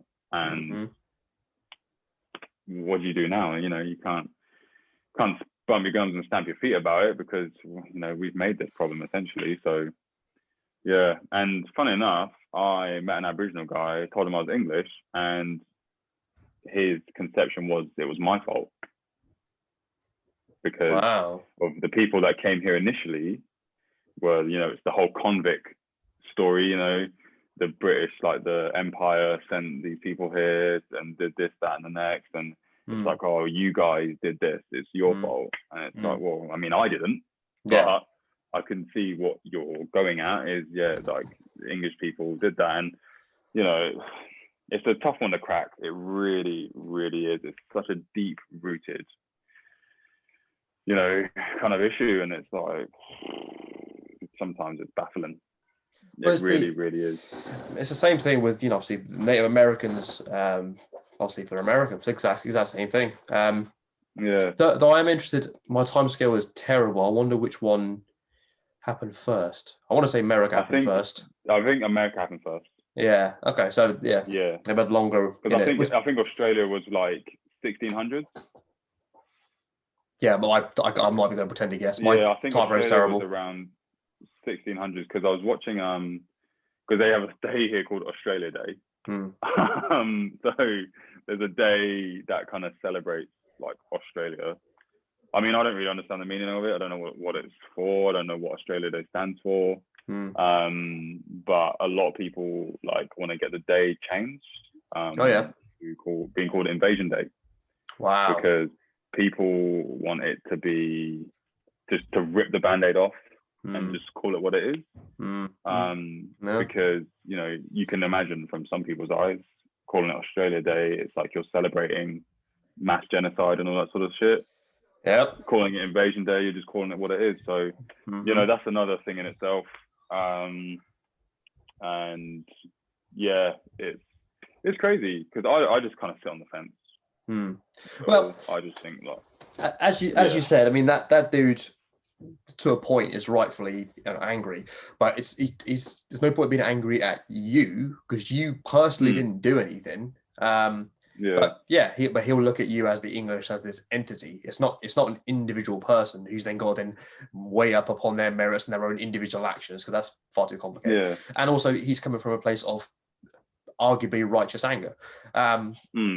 Well, and obviously he's going to be angry at you purely because you're probably the first English person he's ever met, and all he's ever been taught is English are the reason shit is fucked up. Which is he's right, he is English, but again, it's not you. But by the same token, if we're looking at America again, they should change Thanksgiving to not Thanksgiving, but let's kill all the natives with Anthrax Day. Yeah, I don't know anything about it, but I've heard very similar connotations with the days and. Yeah, I think it has significance to us and they're big deals now because we don't really conquer shit anymore. We have like these as countries. I mean, you'll have small insurrections and occupations where one country will push into here, they get pushed back out again. But no one really conquers and makes empires anymore. They're not physical empires; they're business empires. Slightly different. Yeah, so those two are the most. Christopher Columbus and Christopher Cook. It was Cook for Australia, right? Captain Cook, yeah. Captain Cook. So those two are, the most recent ones for us. So we're going to attach so much presence to it. And we're like, oh shit, look at these atrocities things that is just the nature of conquering, discovering, and invading. That's just part and parcel of how it is. You move in, wipe out the natives, and set up camp. Or in this case, which is maybe is good and bad, is they're here, but they live in squalor, or they're here and we force them to assimilate, Yeah, and that's kind of the problem because I remember, do you remember years ago, Reggie Yates did some BBC stuff and he was going to different places and looking at very different, like, I remember he did one, he went to Russia, looked at the gay community, and then that was a big eye opener because fuck me, Russia, like that is like taboo there. Wow. And the same with being black as well. Like he went to Russia and obviously visibly as a black man, that was quite confronting. Like a lot of people were shouting derogatory remarks to him and all this sort of shit. And he did one in Australia. Interestingly, that Reggie Yates like doco series is on Netflix here, right?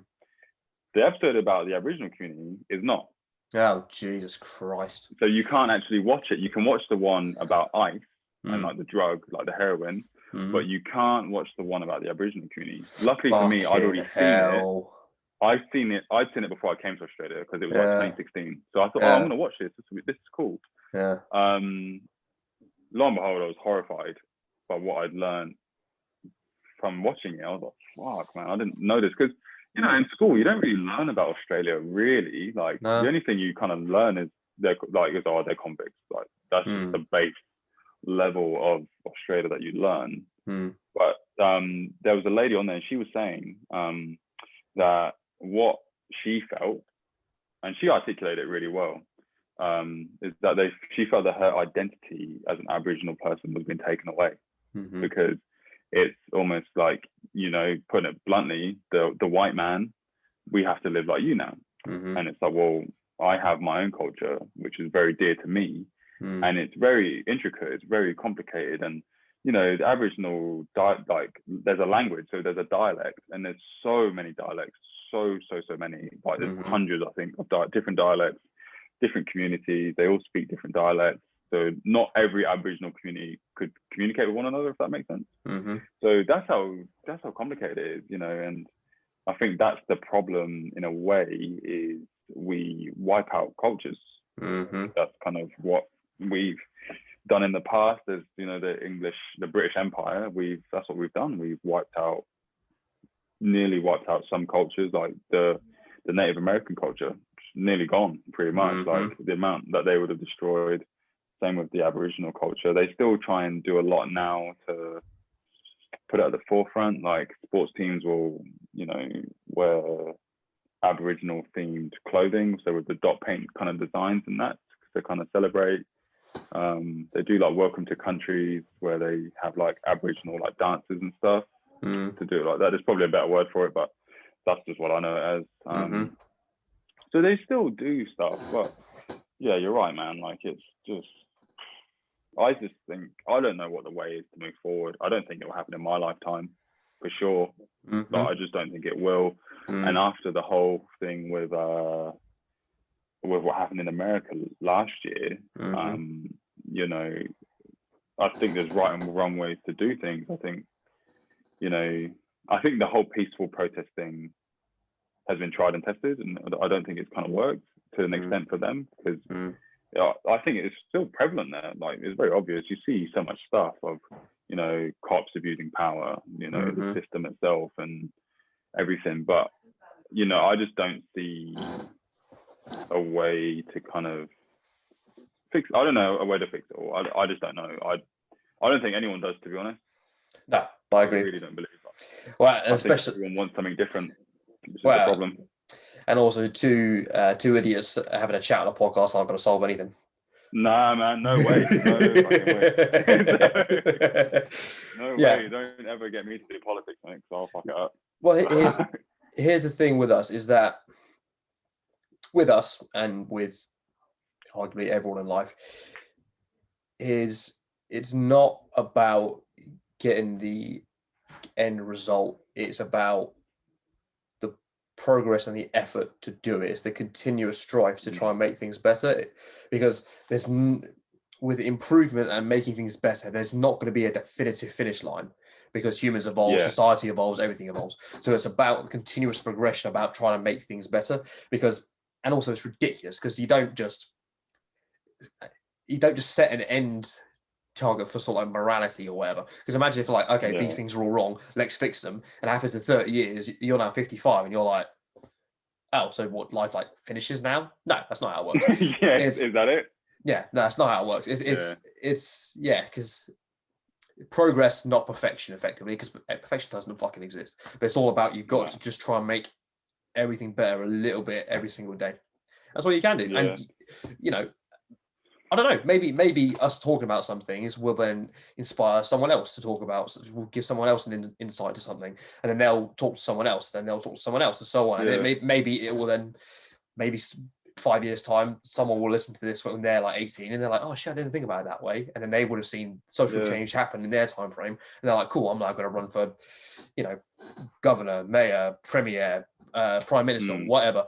And then they can affect change. Who knows? But the point is that we are having these conversations, and you're informing me about what it's like to be there as someone who lives there, and you can see what it's like to interact with these people and say, look, this is wrong.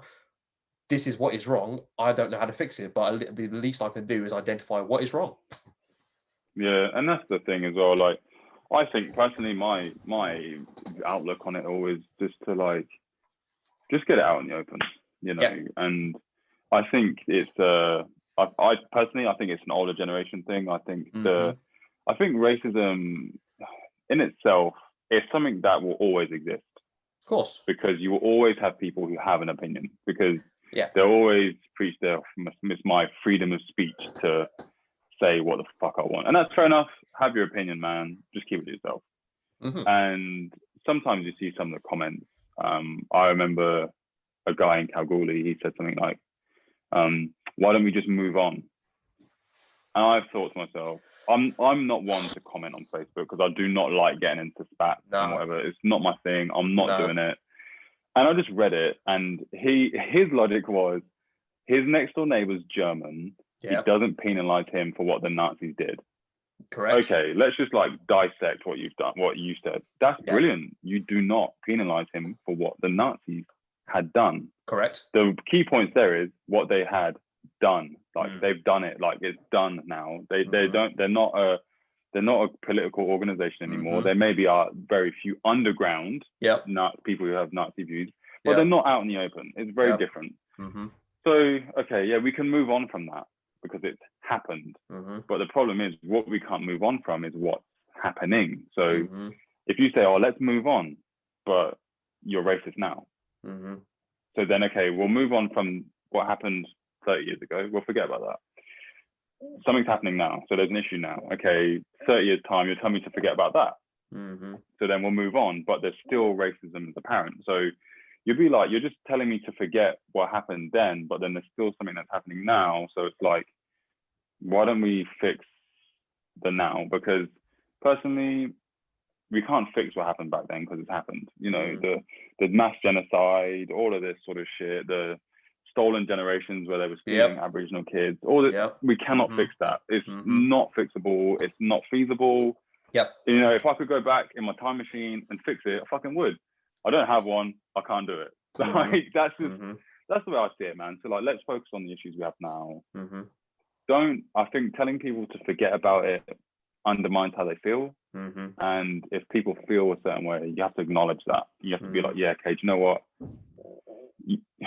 I don't think making a community of the modern era responsible for something back then right, because I don't think that is right. Like, you know, me, okay, I can't take responsibility for what the English did fucking how many years ago. I can't do that because it wasn't me. I didn't do it, you know. But what I can do is make it right now.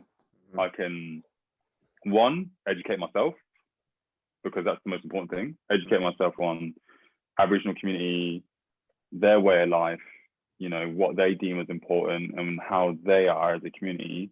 I feel like I should educate myself because this is their country, you know, and it'd be wrong of me to do anything else. So the little bits and drabs I get, educating myself on that, and I've watched so many, like, you know, Aboriginal films and documentaries on different things, and it's so interesting. You know, like, I watched one not that long ago called In My Blood It Runs, and it was about a kid who, he was sort of, you know, going to school, but he's being a bit of a fuckhead. Like, he's trying to conform to the modern way of life, but, you know, his kind of, the culture was so important to him.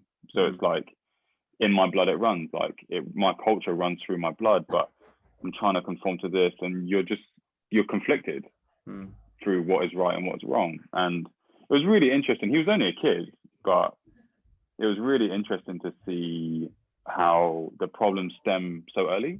You know, how the issues start and how these issues can arise, because it seemed as rebellious, you know, acting out and being naughty.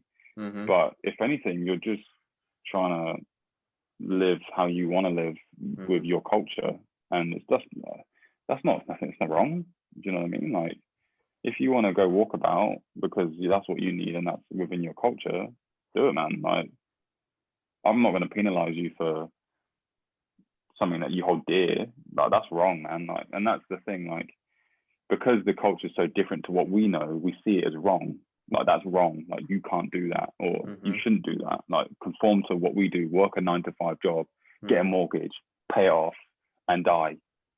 Like, that's the modern way of life now. You save up, you buy a house, you go in the ground. And I think, honestly, sometimes I think, like, what culture do I have?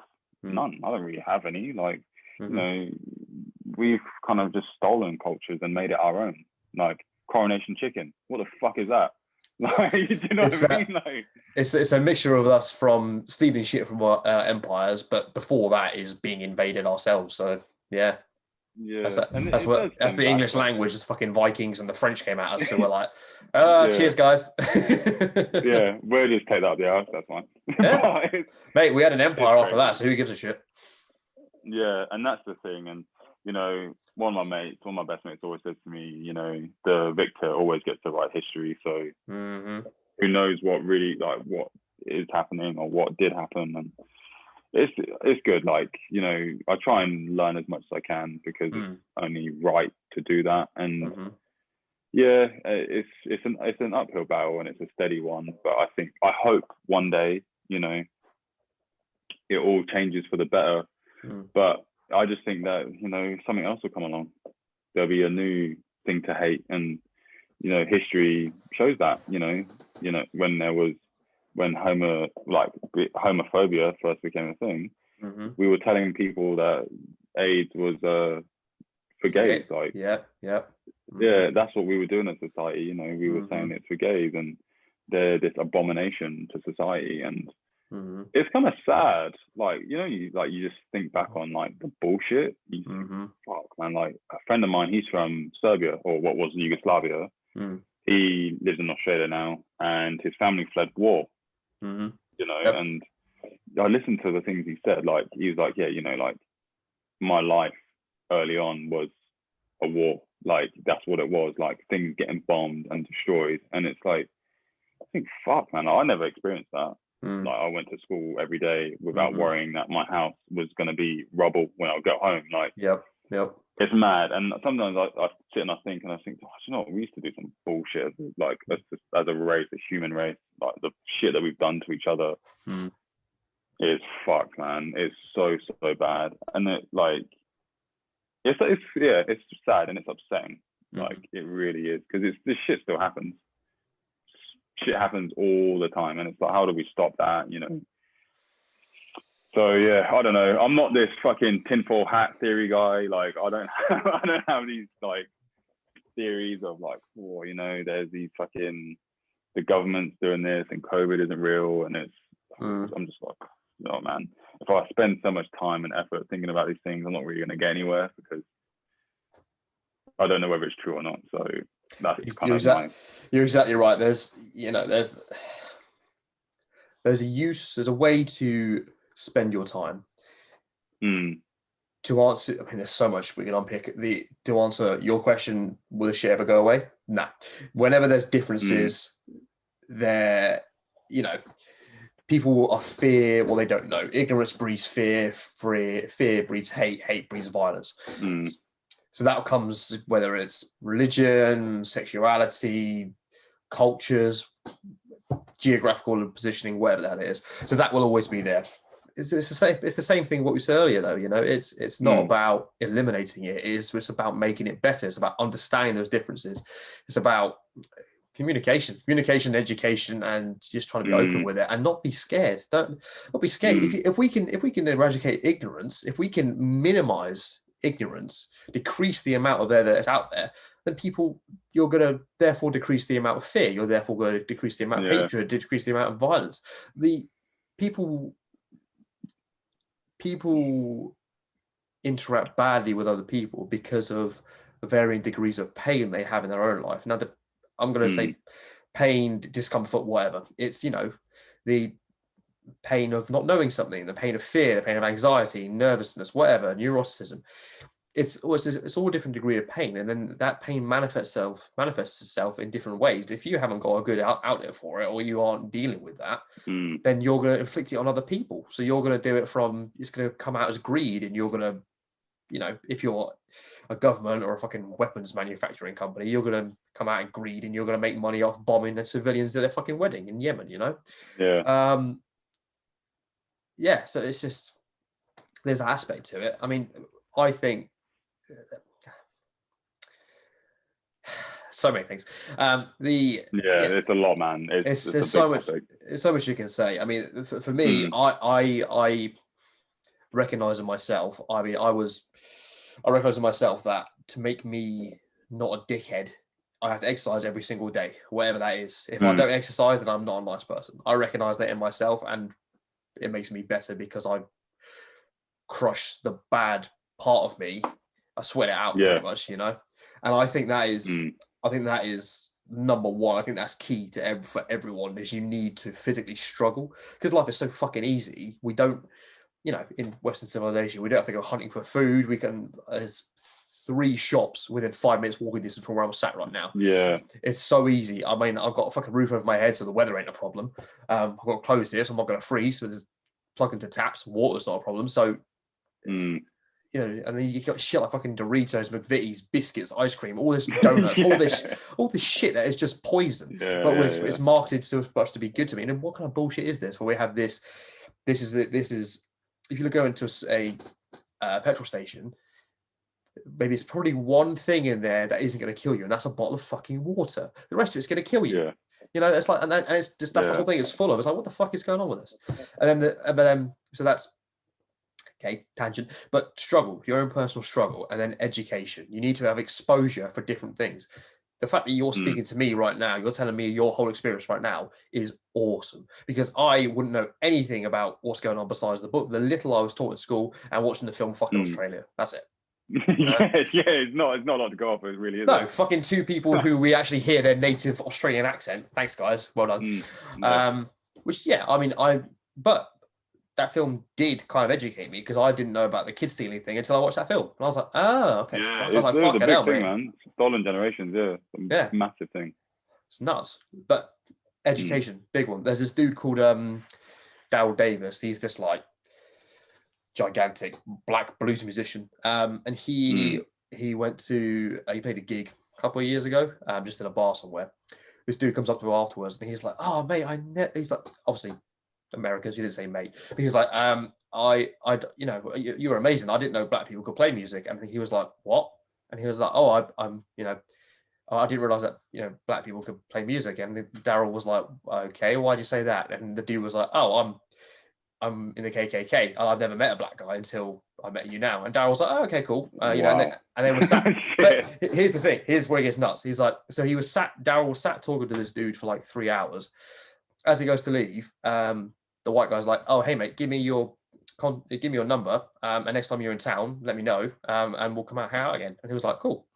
So next time he's in town, they came and said hi. And so over like 3 years or whatever, Daryl got to know him, met his family, went to his house, met a few of the other guys at KKK or whatever.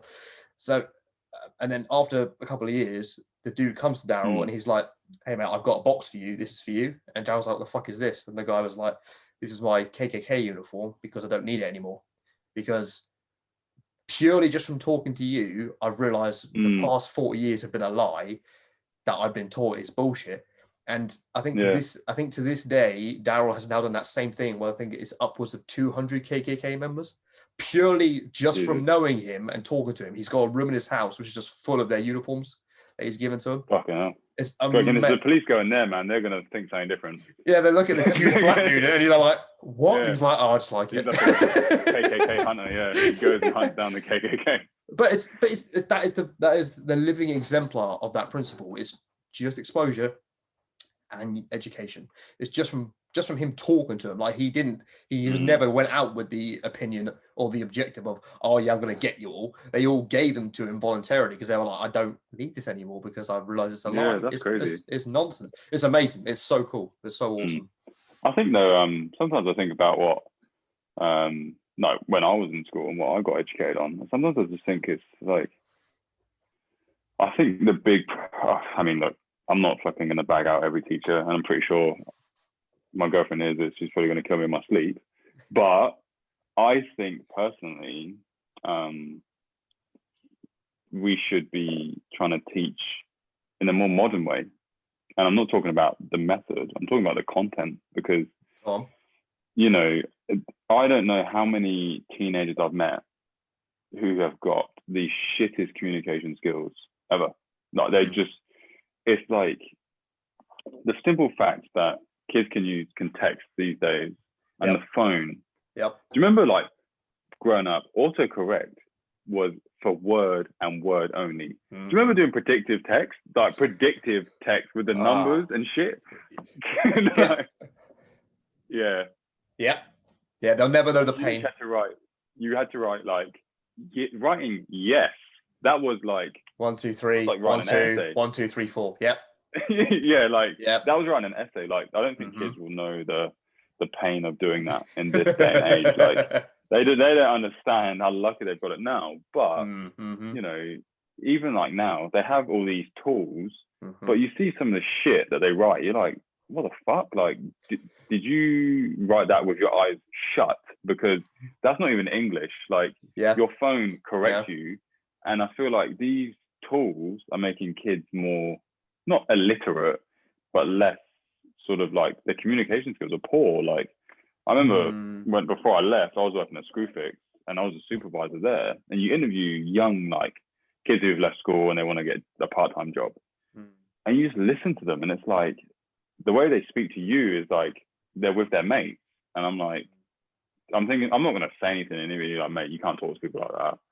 But you have to know how to distinguish between, I want this job and I'm in the park with my mates. Like, I just feel like kids these days, they just don't distinguish between the two very well. And I feel like communication skills now, I remember, I mean, my brother, if you ever watch this, is going to be pissed. But he, like, over FaceTime and stuff, fucking, he's brilliant. But as soon as you take that all away, it's like, what the fuck's going on? Like, you just turn into a statue all of a sudden. Like, you just can't talk anymore. So I feel like social media allows people to hide behind that. And it's probably why you see things like catfishing. So common now. It's fucking everywhere, you know. Unless it's some Nigerian bloke trying to steal my money, or it's some fucking Indian guy trying to have more confidence than anyone in the world. It's we hide behind things, and, you know, face to face, people aren't very good anymore. Like, you know, they just don't have that communication skill anymore. And personally, communication is probably the one skill which can't really be taught. You either have it sometimes and you don't. And I feel that it's becoming easier to not have it because of the environment we're in, because it's becoming harder for people to actually communicate with one another. And you think back in the day, like when we were growing up, MySpace and Bebo were the thing. Yeah, man. And they Bebo, like, all the way, Bebo, mate. And like, you had to post on someone's wall. Remember, you could, was it love? You could give them love or some shit like that. Like, you had, like, was it like 3 a day you could give out, or one? Yeah, something like that. Yeah, like, you could give people love and all that sort of shit. And like, you think how primitive Bebo is. Like, you think back to that now, like, we've got Zoom and you can call over Facebook and all that sort of shit now. And it's like, you're almost forced to MSN. Another one. Like, mate, I wish that was back. That shit was the best. Did you ever like change? You remember you could change the emojis to like a word. So like, if you wrote can, it would come up with like a beer can. Yeah. Like, we had that. Like, that's what we had. That was like that was our gifts. I remember gifts now. Like, like, you have a gift now, and you can have like Shawn Michaels with fireworks going off in the back, like him flexing his muscles. Yeah. If I had that back then, fucking hell, like, that would have revolutionized. You would have been a god amongst men right there. Exactly, but I digress. But I feel like it's becoming harder. Like, and you see it, it's so evident. Like, you see teenagers now, and I'm just like, what the fuck? Like, and Laura was telling me today, like, she's a high school teacher. And I remember when I was in year 7, I was shit scared of everyone, you know. And she was saying that a kid was interrupting her, and she was getting pissed off because every time she went to speak, the kid kept interrupting. So she was like, oh, so do you want to share with the class obviously you've got more important things to say, so you want to share it with everyone else. Yeah. The other kids were like, yeah, we want to hear it. Okay. Like, no, that's not the response I would like. You just think the kids are becoming more brazen now. Like, kids are becoming more brazen than they ever have. And, you know, Laura loves her plants. Like, she loves plants and stuff. And, you know, some aren't always successful, some die. But she had one that she was propagating at school. A kid had put a weed, like marijuana seed, in the plant pot and was growing it at school. In the classroom. How old was this kid? I think he was 14. Fucking hell.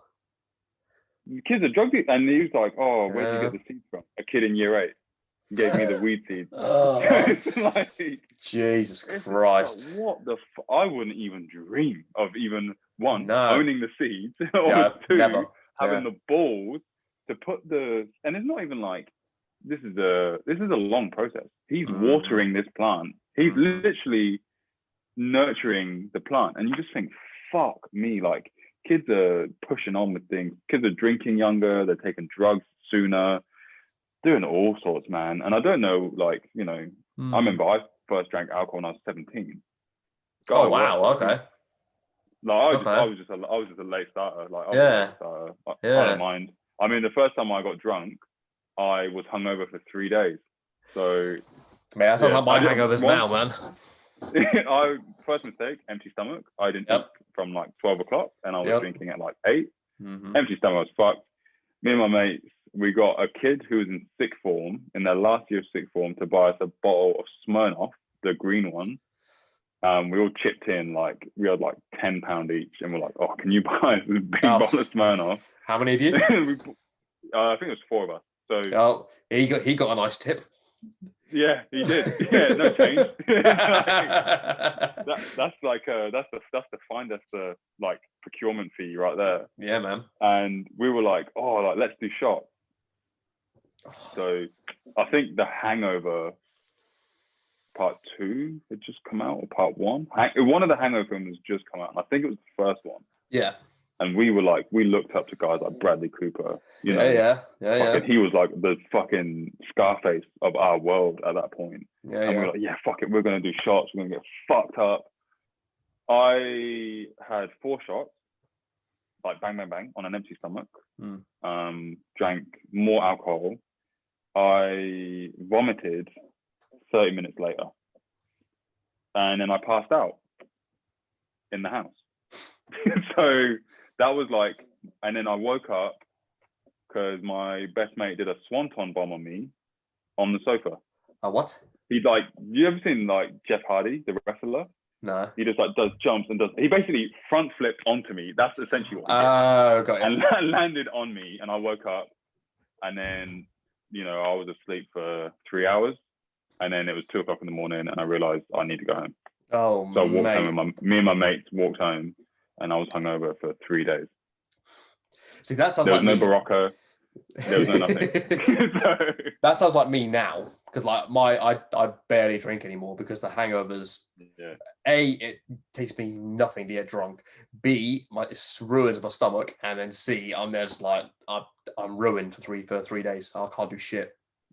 Yeah, I mean, you know what, Matt? I say that to myself every time. I'll be like, nah, man, I'm not doing this again. One of my mates was like, do you want to go out drinking? Yes, I would love to go out drinking. We do it. I just don't do it. And then I wake up the next day, and I'm like, oh my God. Like, you know, when fucking in Wolf of Wall Street, when he takes those like Quaaludes that are like out of date? That's how I feel. Like, just dragging my body. Like, trying to half paralyzed. Like trying to sit up is like I've just done 1,000 crunches. I'm just like, it's this way. But you know, I'm trying to come up with a way that kind of kills the hangover. So I met a guy years ago, and he was like, if you drink 2 liters of water before you go to bed, it cures the hangover, right? I tested this once, it didn't quite work. And to drink 2 liters of water when you're drunk, I don't want to do that. I want more alcohol. I don't want water. I want alcohol. So I tried it a few times. It's all right, but I don't think, and bear with me on this. Now, I've come up with a strategy. You know, you go out to a pub, you get a pint. That's like the standard. You just buy a pint. It's just, I don't know, you go to the bar, can I get a pint of Stella, Foster's, whatever. You drink that, right? Now, my thought process is, if you drink a beer which is easy to drink, right, the hangover is lessened. Because if you drink beers that are heavier, like a pale ale or an IPA or a stout, like dark beers which are strong, I get heavier hangovers. So if I drink, like, if I go out, I'll buy a bottle. It could be Heineken, Budweiser. They've got other beers here like Carlton Dry, Han, all that sort of shit. So light beers. If I start with them, I can drink more in the night, but then I get less of a hangover. Okay. And it's worked. Oh, okay. Fair enough. So now I'll like go out, I'll buy like a bottle. It's called a stubby here. A stubby, and you drink that, and then it's like something light. I have 2. Then I'll get a pint of the stubby I was drinking, and then it's easier. And then if I want to move on to the spirits, the hard stuff, then it's vodka and cranberry juice. Okay. That's my go-to jam now. I've been called gay, pufter, whatever for drinking vodka cranberry juice, but it tastes like water because it doesn't taste like anything. It's so good. Yeah. And I can drink them without any issues. So yeah, I feel you, mate. That's my it's been like, it took me a while to come up with it because like you got drinking here and you just fucked, man. Like I've had worse hangovers here than I have anywhere else ever. Like the hangovers here just seem to hit you differently.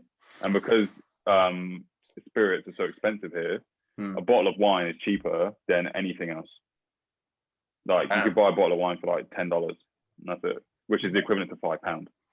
Mate, so, they just make everything different there, you know. It's just stronger. Yeah, it's just built different. That's like legit. That's what it is. So yeah, it's just nuts. Like, you know, I think like back to like what we were saying about like kids these days. I think they're pushing on with shit a lot sooner, and sometimes I think it's detrimental. I think kids are now losing like that kind of respect for adults now. Like I don't think kids are as respectful as they used to be. Like I think they're entitled. I think that young kids are a bit more entitled than they used to be. Like things are, or something's expected, you know, like I expect these things. And yeah, it's just an interesting one because I just think, where did it stem from? Like, you know, it's I don't know about you, but I was brought up to be respectful to elders and stuff. Like that's just how I was brought up. Mate, my parents put me in martial arts from a very early age, so I didn't have a fucking choice. Yeah, like I think my mum's like single parent household, so my mum was like both, but my mum was like a battle axe of a woman. Like she beautiful. She's 6'1" to start things off. Like she's a big woman. Yeah. So, like, yeah. My mum's massive, but she's taller than most men. Yeah. And bigger than me. Lovely lady, like don't get me wrong, but she just like she's so protective of me and my brother that, you know, she's just hard. Like you just can't teach that. She's just a hard nut. So yeah, like for us, like we just grew up like to be respectful and you know, like when you've got your grandparents around, everyone's grandparents are just the fucking best. Like they're the like my granddad, funniest motherfucker I've ever met. Like when you meet someone else's granddad, they're also the funniest fucker that you've ever met. Like grandparents are great. So yeah, I think, you know, it's instilled young. Like I think I did karate for a little while when I was young. Like I did that. And yeah, like just that discipline instilled early, like throwing the same punch fucking every fucking session, and it was boring. Yeah. But it was the discipline, you know, it was to, you know, if you keep doing it right, you punch someone, it's gonna fucking hurt, and you do it right. So for me, I think that's like missing these days. I actually think that national service should be compulsory in this day and age. Like, that's interesting because I've had that same conversation with a few of my mates who are in the military, and they disagree, which is interesting. Do you reckon? No, because I've had this conversation. So what's your stance? What do you think? Maybe.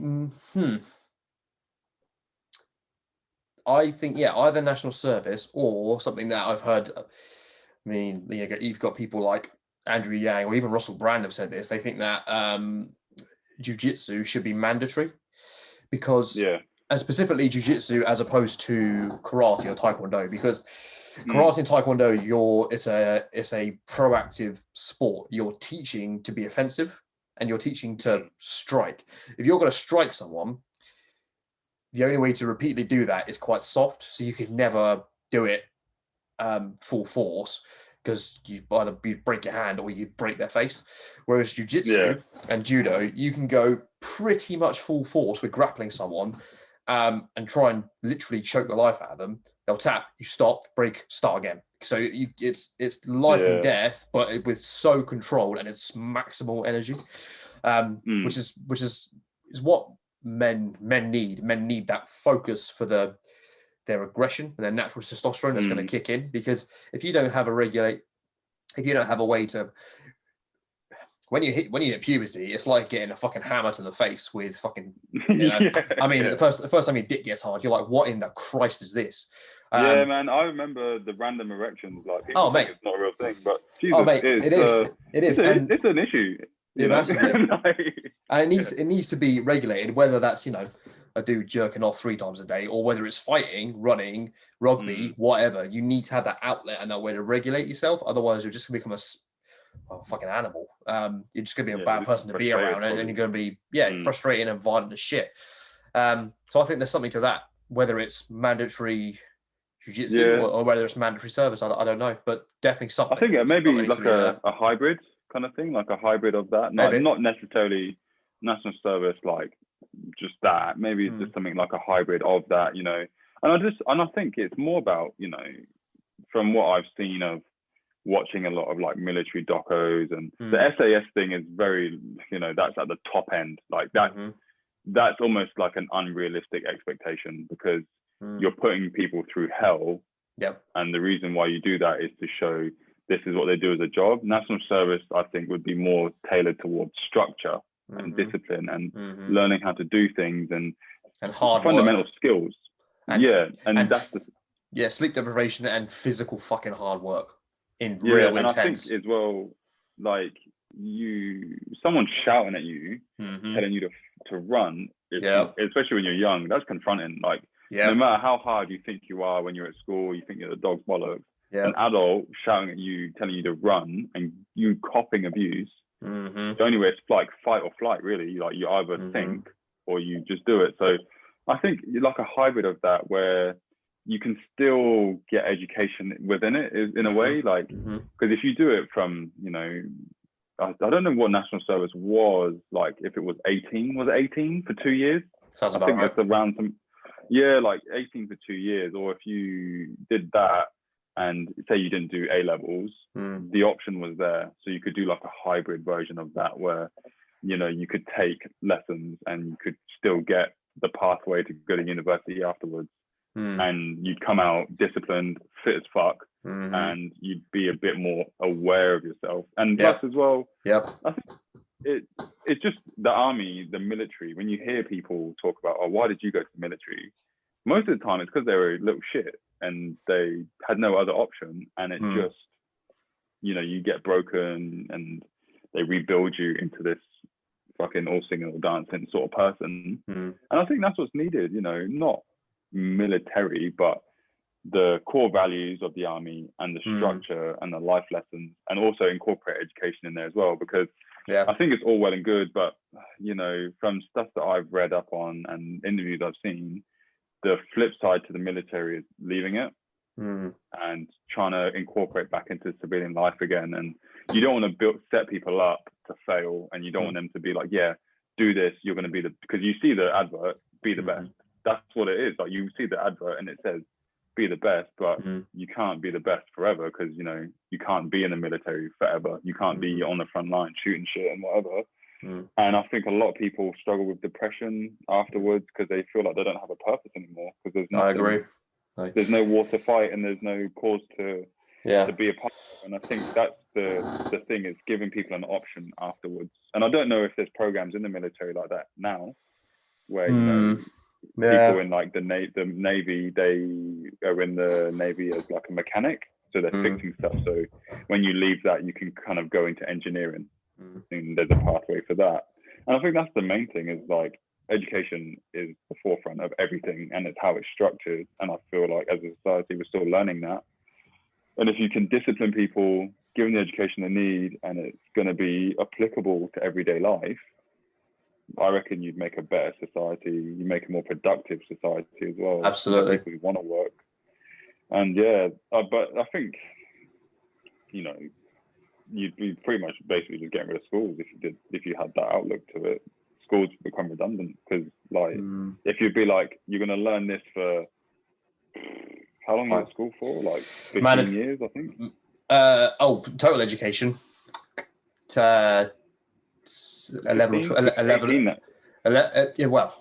now they changed it, so I think it's 13 or 14 years. So it's like, we're going to make you go to school for 14 years, but then when you finish that, you've got 2 more years of this where we're going to teach you the real shit. So it's you know, is school going to still be that relevant if that was the way it was? Maybe not, because it's like, well, you're going to learn all the proper stuff anyway. But yeah, I think that's important. I think it should be a thing, not national service like how it was, but make something better.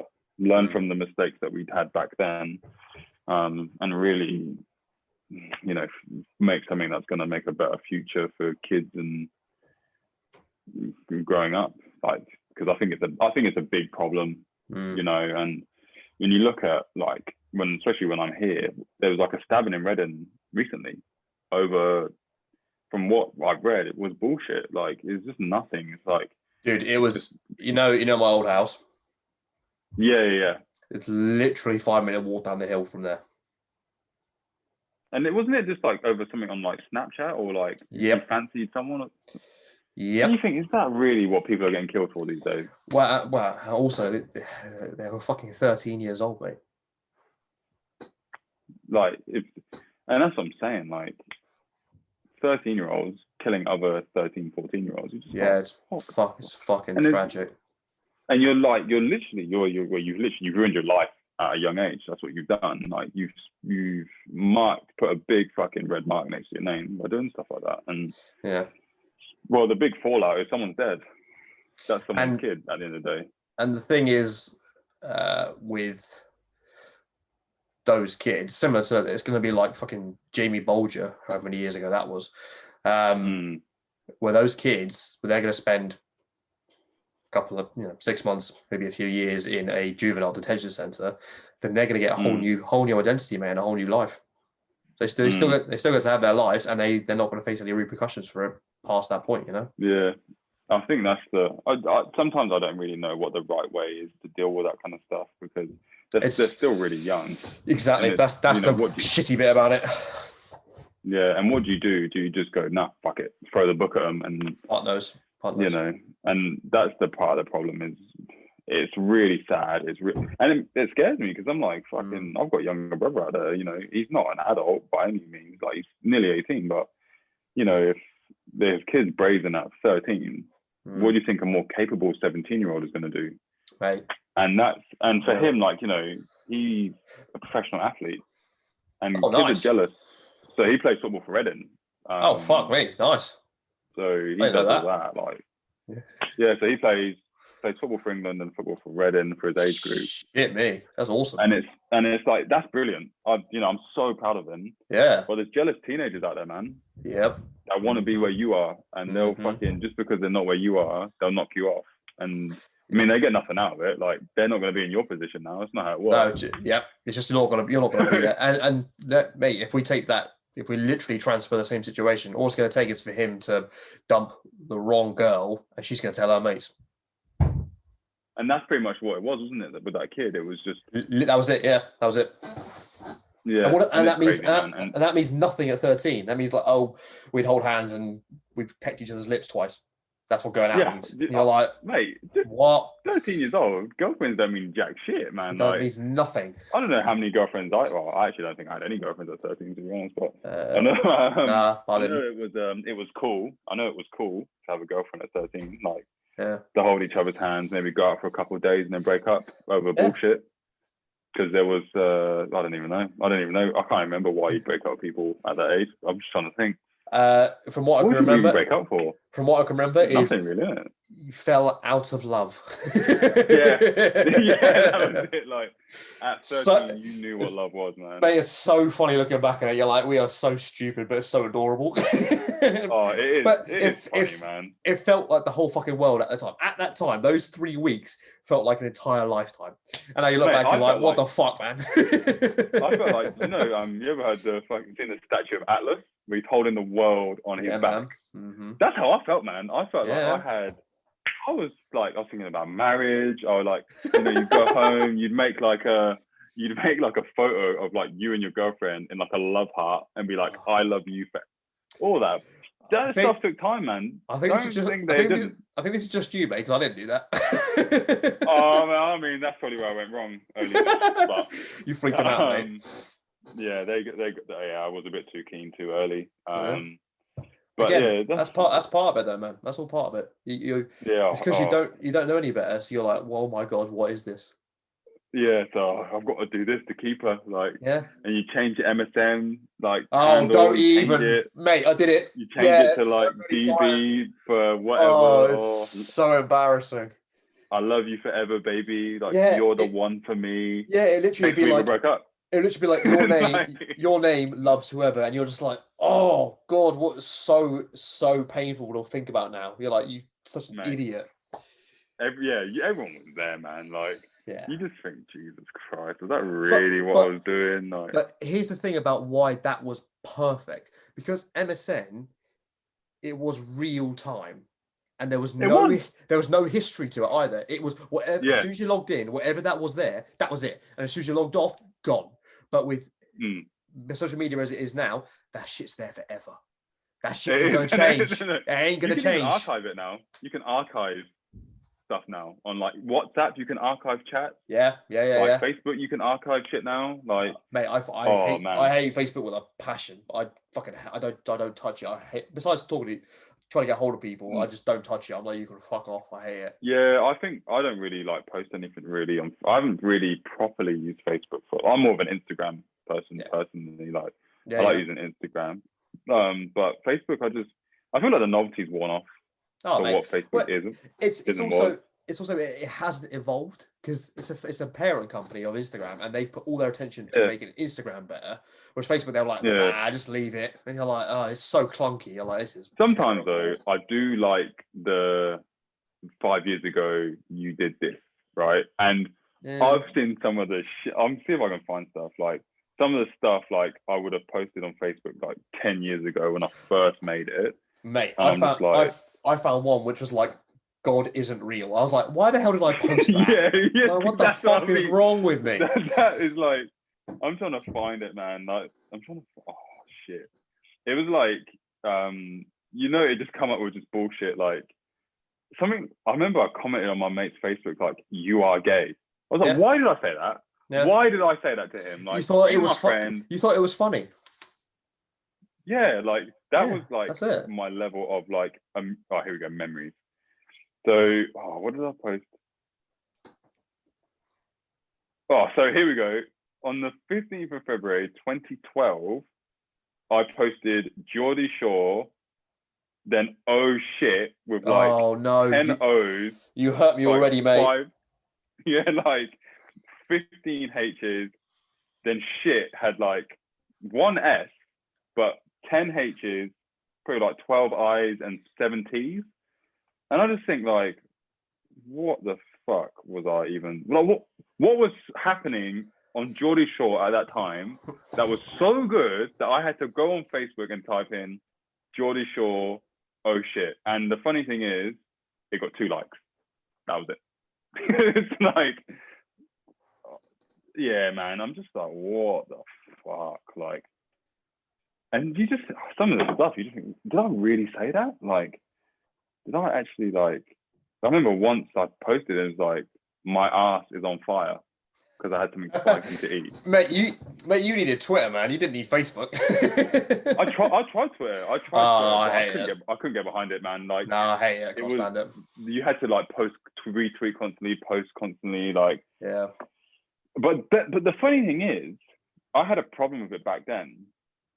I used Instagram every fucking day. every day without fail. Like I'll post something on Instagram, I'll share something on Instagram. The one thing I don't really post. I'm more of a story operator. Like I will use my story more. Yep. And I'll do it that way. But like now I use Instagram every single day, man. Like I'm using it more to post funny shit than I do like anything else. Like just funny videos and like funny photos and whatever. But even like, okay, I've actually posted something yesterday and I took it from, it was like a vegan page where like vegans hate on fucking everyone. And it's like, in brackets, cooking show is like, next you'll dip the carcass of the mother into the scrambled remains of the unborn child. And it's like, I don't know if you can see it. Go closer. Go closer. It's a chicken drumstick being in eggs, scrambled in egg. And then like, I'm just like, I find that so funny. That is pretty funny. I like that. Yeah, like, and that's the kind of thing, like, you know, social media has changed. Fucking, I reckon if you were to map out a timeline, like the social media has changed drastically. I remember when you get MySpace and your first friend would be the person who created MySpace. Like that was the thing, like to make the user feel more connected to the like the creator kind of thing. Like social media has changed so much, but I actually think it's changing in a way which is, and I've heard this a few times where, you know, they ask people who create social media platforms, do they take any responsibility for what happens on it? And their argument always is, when we created this, we didn't make it for that purpose. And it's kind of like, well, you know, you made it so people could become connected, which is great. Like, you know, Zoom now, for instance, like we can talk over this. Yep. And you can speak to family members who live overseas, blah, blah, blah. Like, that's fantastic, right? But I think like the responsibility is still on them, because people do what they want with Facebook and they can post hateful posts or share videos that are like inappropriate content or whatever. But you've made a platform for people and allowing them to do it.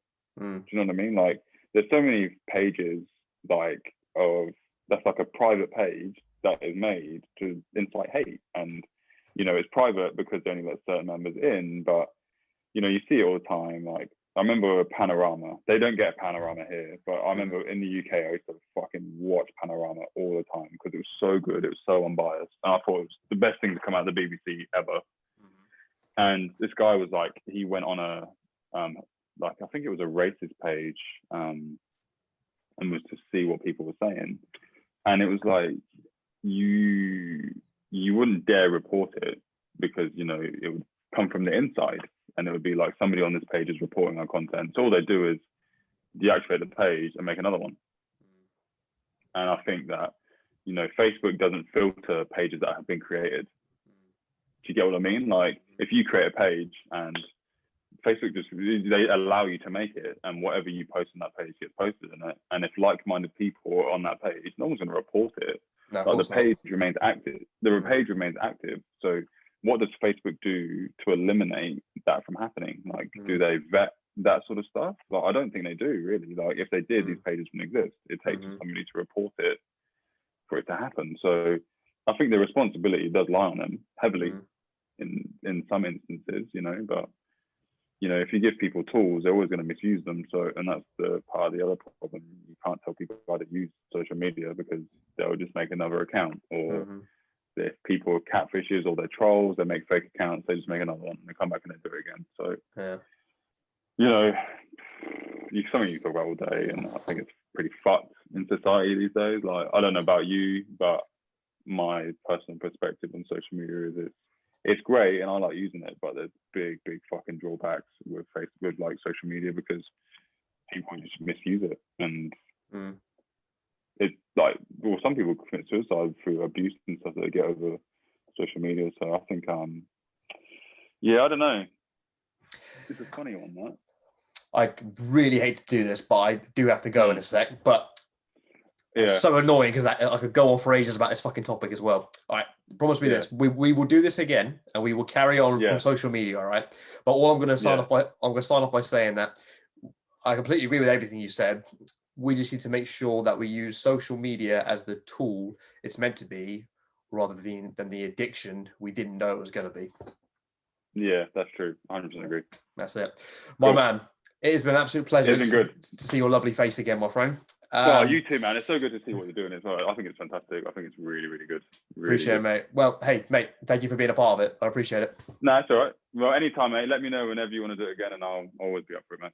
All right, we'll do it next week. Cool. Yeah, same time, man. All right, let's get it done. All right, my man. Take it easy, man. I'll catch you later. See ya. Cheers, buddy. Bye.